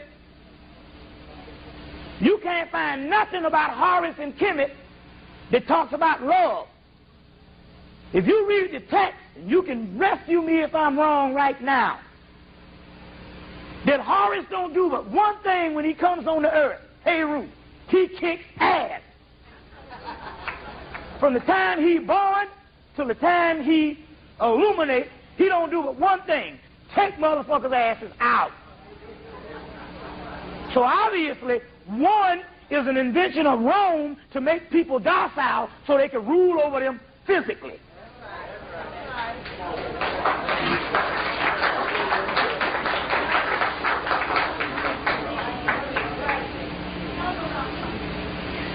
Look in 2 Kings 2 Kings 19 or something, it tells you, because one of the Greek words for Horus is Jehu or Jehu.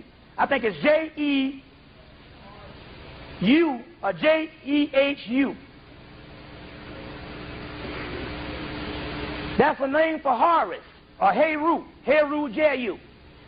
In 2 Kings it says Elijah will anoint Jehu or Jehu king of all of Israel. Israel, Isis, Ra, and El. Elohim, El, which means S-U-N and S-O-N, son and son. One and the same. Mother, father, son. You see. So, Horus or Heru don't do but one thing, kick ass. So by the time you get to the book of Revelation, they done added the real motherfucker back up in there. The one that coming with the blood on the side, coming in white horses, slaying people. You see what I'm saying? The Greeks were the Etruscans. The Etruscans come from Etruria, Troy. Remember, the Greeks killed off the Trojans. That was the Phoenicians who started Rome and Greece. The language, the Latin language, is a black language. The Greek language is a black language. So I even challenge Walter Williams or anybody on this one, how in the hell can the white man invent Latin and Greek when they couldn't even speak? Count Barney said that we had to teach them how to speak. So if we taught them how to speak, they couldn't invent no language as advanced as Greek. That means that they had to kill off somebody that was on the land prior when they came in and was taught this shit. That's common sense. Otherwise, if the white man invented Greek, then the white man is far more superior than we saying he is. Because he did it in a short version of time. Yet, the Egyptians said he couldn't talk in the Herodic Device of the British Museum, Chester Beatty. You see, the Greek Heru is Heru Achilles, Hercules, which means glory of Hera. Hera is another ancient Greek god, Etruscan. This is our black mythology. Hercules don't do but one damn thing. Bad.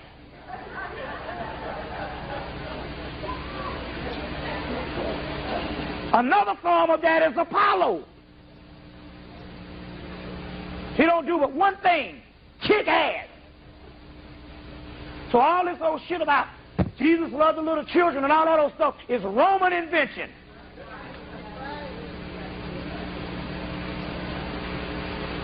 One of the greatest books you can get on this, and let me break down that story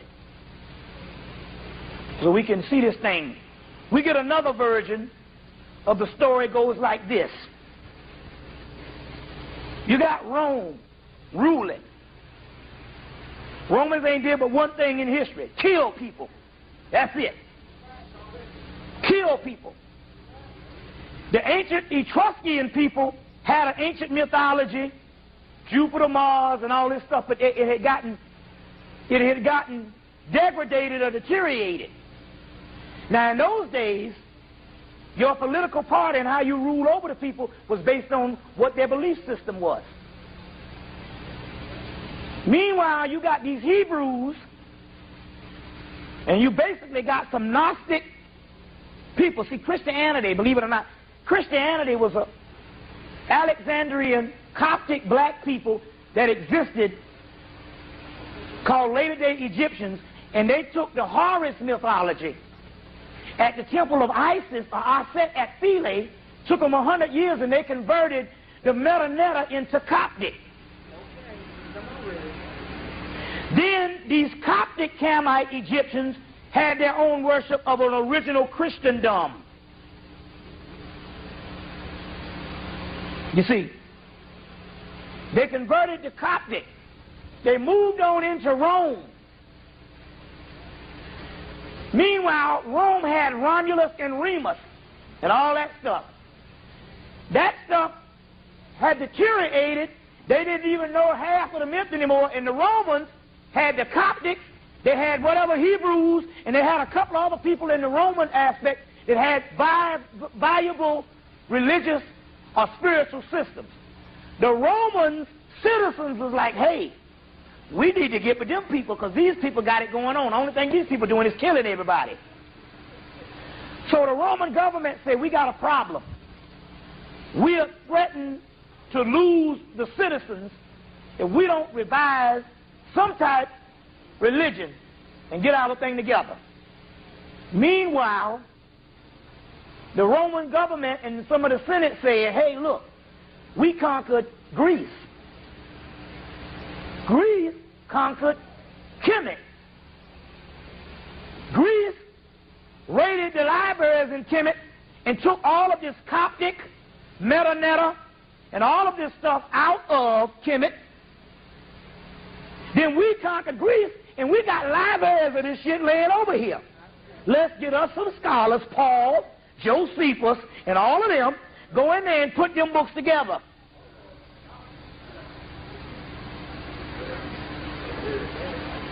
They put the book together using the Coptic version of Christos or Christianity. The Coptic Gnostics, which means gnosis, genoisis, gnosis, which means knowledge, knowing. Gnosis means knowledge or knowing. The Coptics, they come out saying, we got this new Redeemer, Jesus Christ. And you know, they say we're going to get the last laugh. We're going to take the god from Jupiter, from Rome, and we're going to take the god Zeus, which means Jupiter in Greek, put them together, and although the Christ thing will be something else, we'll still be calling on the same Rome and Greco-Roman god, with the god Zeus and Jupiter together, because there's no Hebrew in the thing. Walter Williams tell you about that. Put it together and get the word Jesus, because also in I think his name in a minute, Richard something. There's a book, he mentioned that Zeus is called Zeus.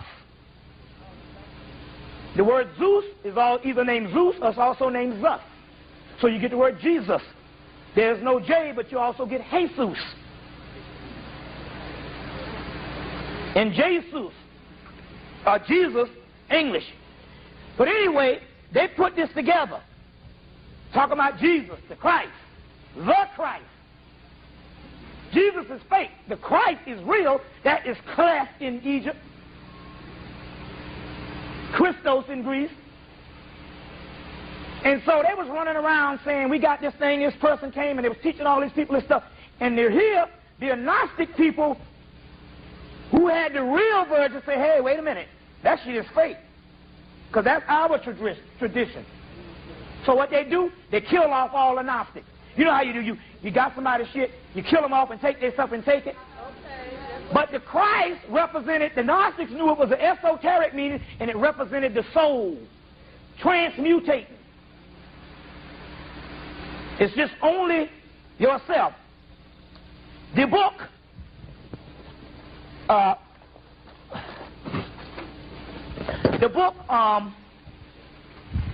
y'all all right? This book, Kabbalah, A.E. Waite's Holy Kabbalah. I got it in my mind, so I'll just go ahead and just paraphrase and just say it this way, because I don't have time to read it. A.E. Waite's Holy Kabbalah. It says, in the last days, a new soul I will put into you. They're saying when this soul comes, men will dream dreams and women will have visions or something like that. It says, and the intruders will be wiped from the earth. Now, what is an intruder? An intruder is a person, it's talking about now, the end days, that wasn't there in the beginning and now is intruding and masquerading as God and as the authority of civilization. It says that these intruders cause an incontinuance towards learning.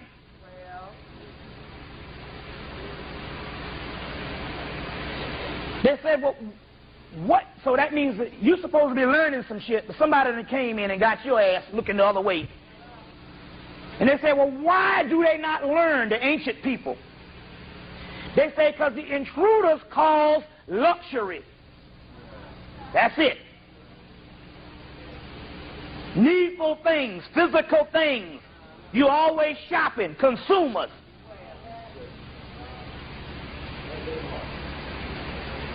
But it says that the Christ who is to come is in all of us. Now, let's go beyond that so you can get past the bullshit. Because you're stuck in religion and all that's fake. All of it. You just got to understand what you need to go directly study. And that's the key. So you can argue about history all day long. All religions are fake. The priest learned something different than the average citizen. And you got to understand the breakdown of the esoteric part, and you got it. You can bypass the bullshit. And let's break this down. There's your esoteric, which means hidden, and exoteric, which means outer, which everybody gets. Exoteric is moral teachings. Pray to God and hope you don't bump into nothing.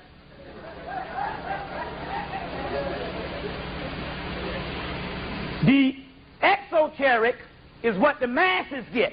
The priests get the esoteric, the mystical. Your esoteric to Christianity is Gnosticism. Gnosis, Gnosticism. So bypass the Christianity, go to the Gnosticism.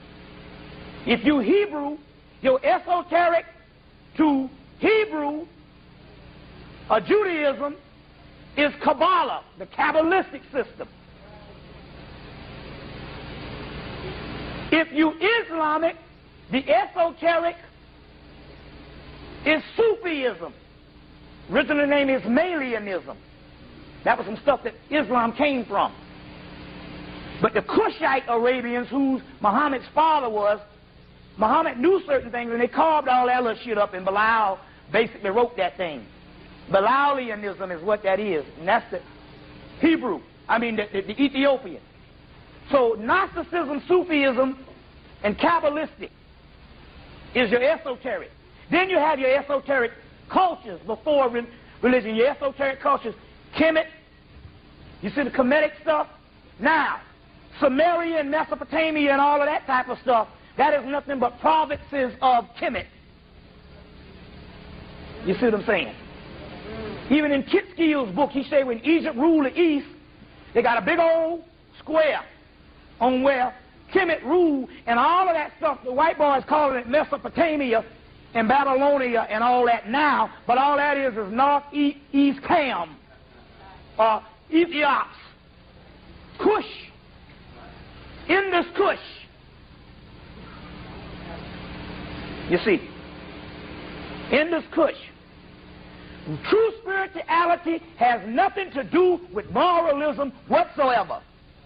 Nothing. A dog don't need a damn book on how to be a dog. A cat don't need a manual on how to be a cat. Your moralism and your behavior came through your rites of passage in your civilization. You just didn't do certain things. Like I said on the radio. You say, how can you say that? We need doctrine. No, that's what you need now. Because we also knew that the white boy was going to come, and look what he did with the damn moralistic book. Can you imagine if he didn't have one? Hell, he killed your ass with the book. Say, thank you, Lord, and pass the ammunition.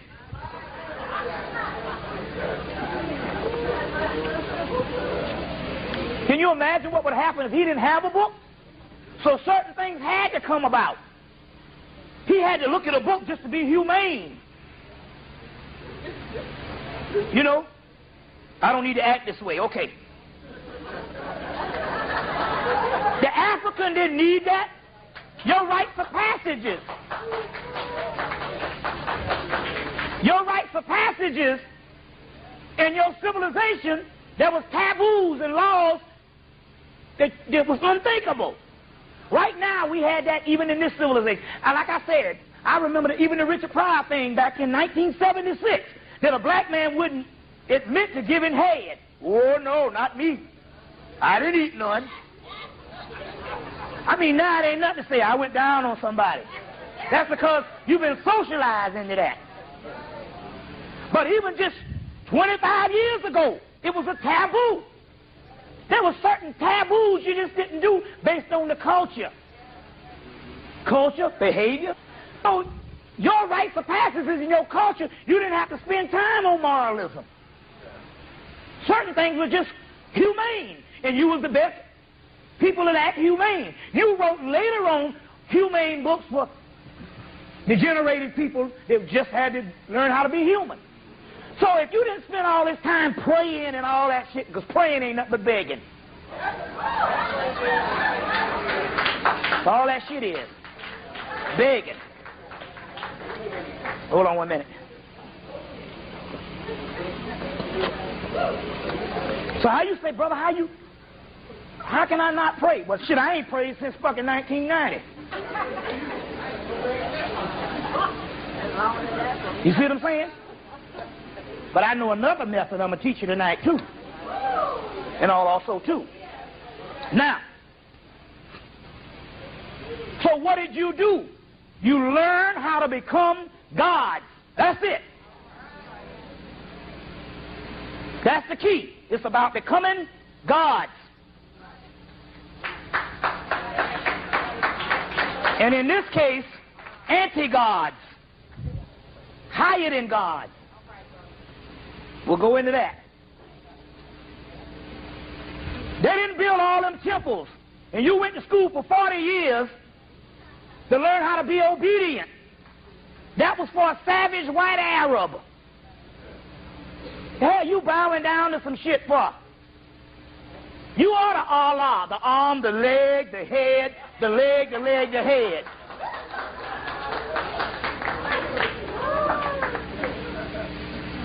Allah is nothing but Osiris. And it's male and female principle. You got Allah, the Al.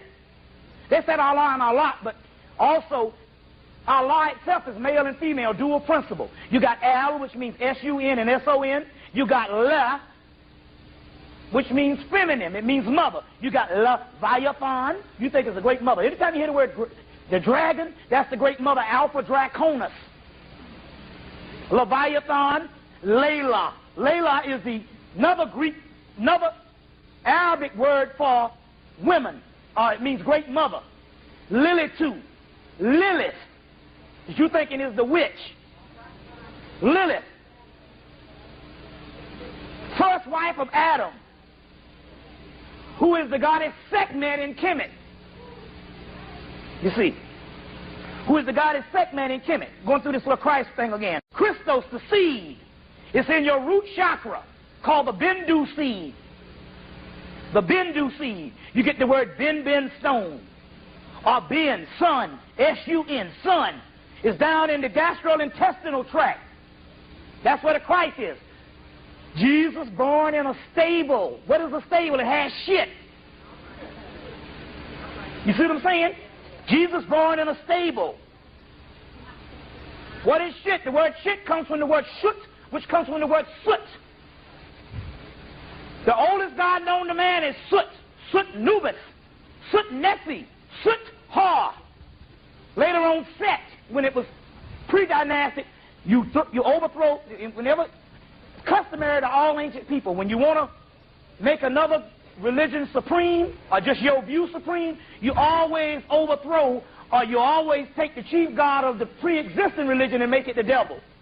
One man's god is another man's devil. You get the word Soot, which means black. You get the word An, Anubis, and Anpu, it means opening. Soot on, Shut on, Shaitan, Satan. You get the word Sutek. You get the word Melchizedek. Or Sutek, Setesh, Shut on, Satan, Teton, Titan. These are ancient words for the most ancient God. Lucifer, light bringer, which means the pineal gland. Lucifer, pineal gland. Lucifer fell like the morning star or the morning sun. Then you get the Revelations. Jesus said, I am the damn morning sun. Stay away from the dark side. Go to Isaiah 45 and it says, I will give you the treasures of darkness, which is melanin. The dark side. Now what is the dark side? The dark side is the study of alchemy. The alchemical black. Al, sun, S-U-N-S-O-N, chemi, cam, black. Black land, black sun, alchemy, black God. Black God. Ab, which means physical body. Ra, which means sun.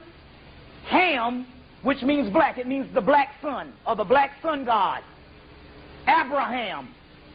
Abraham. The brother was talking about some Abraham shit. He don't even know. Abraham, Amun-Ra, same shit. Amun-Ra, Abraham.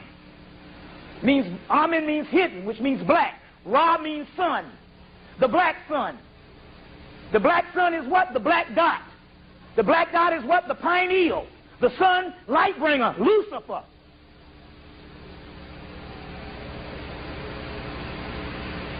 The fallen ones, the fallen God, Lucifer, the fallen God. What it means by fallen? You were once in the spiritual realm. Then the vibration slowed down and you gradually took on a physical body. You are the damn fallen God.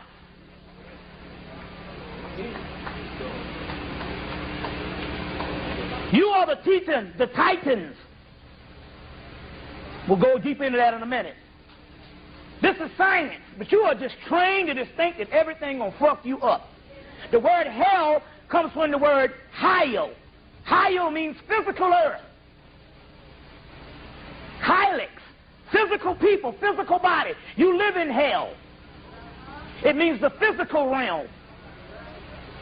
Satan, cherub, means God in the physical. The only difference between you and the Most High, or the so-called gods that you worship, is that you got on a physical body, and they don't. And the only thing that separates you is you the same energy. They just don't have the physical body, and your God is on the inside. These are alchemical terminologies and stuff, and you've been taught the fake stuff, and you praying against yourself. The word El, Elohim, sun, star. The word Eve, beginning, Eve-El, evil, beginning star, beginning sun, original star, Eve-El. All of these particular terminologies. Let's go on. In the brain you have three major glands. Pineal, pituitary, and I think it's hypothalamus or one of them, thalamus or whatever. Thalamus. Three major glands. Jesus is born in a stable, which means that the Christ is born in a stable, which means the Christ is down here in the lower intestinal region, right in the up under the lower intestinal region in the root chakra. The men, it's in the root chakra. It's a little small seed. That's who you are. Born in a stable up under the shit.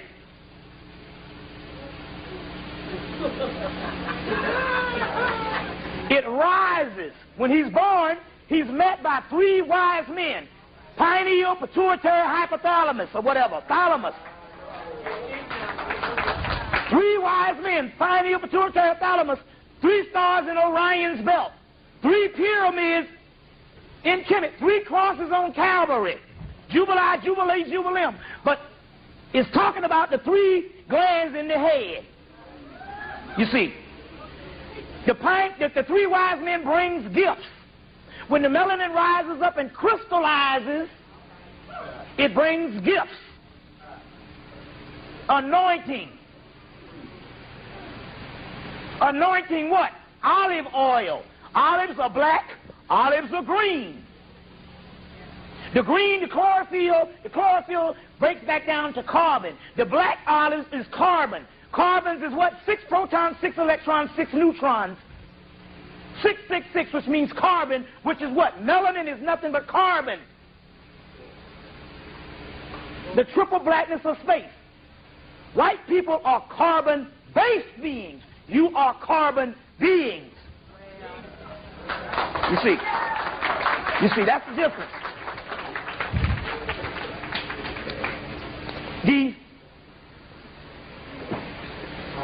The Father, now it's interesting, the Father gave Mary a shadow, they say, and she became pregnant. Anytime you hear the word shadow in Jungian psychology, shadow means melanin, your shadow self. The word devil means double or doppelganger, your inner self, your dual self. The devil, doppelganger. The genius, hidden genius. Genie, jinn. That's right, you scared of jinn. You know what jinn means? Breaking down fucking jinn? It means melanin, goddammit. The jinn, the jinn, the jinn. The word amen in Greek is amen, in Greek is amen, it's daemon, Damien, and in Christianity, demon. The word demon means melanin. Give me a good example. Y'all all right? Give me a good example.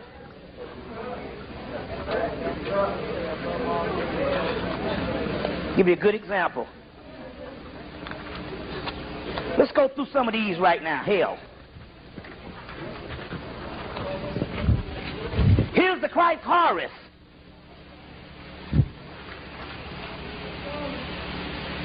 This is Horus, Heru, Christ. This is Soot, Set, which is melanin. Set, Satan, get behind me. Behind you is called the mouth of God, the medulla oblongata. At the base of the skull and the top of the spine is the most concentrated part of the melanin, substantia nigra. Satan, get behind me. Soot on, shoot on, get behind me.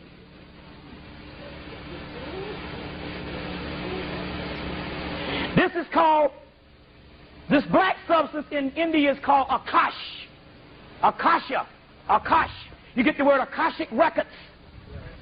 The Akashic records is the melanin records. In the last days, the books, the records will be open.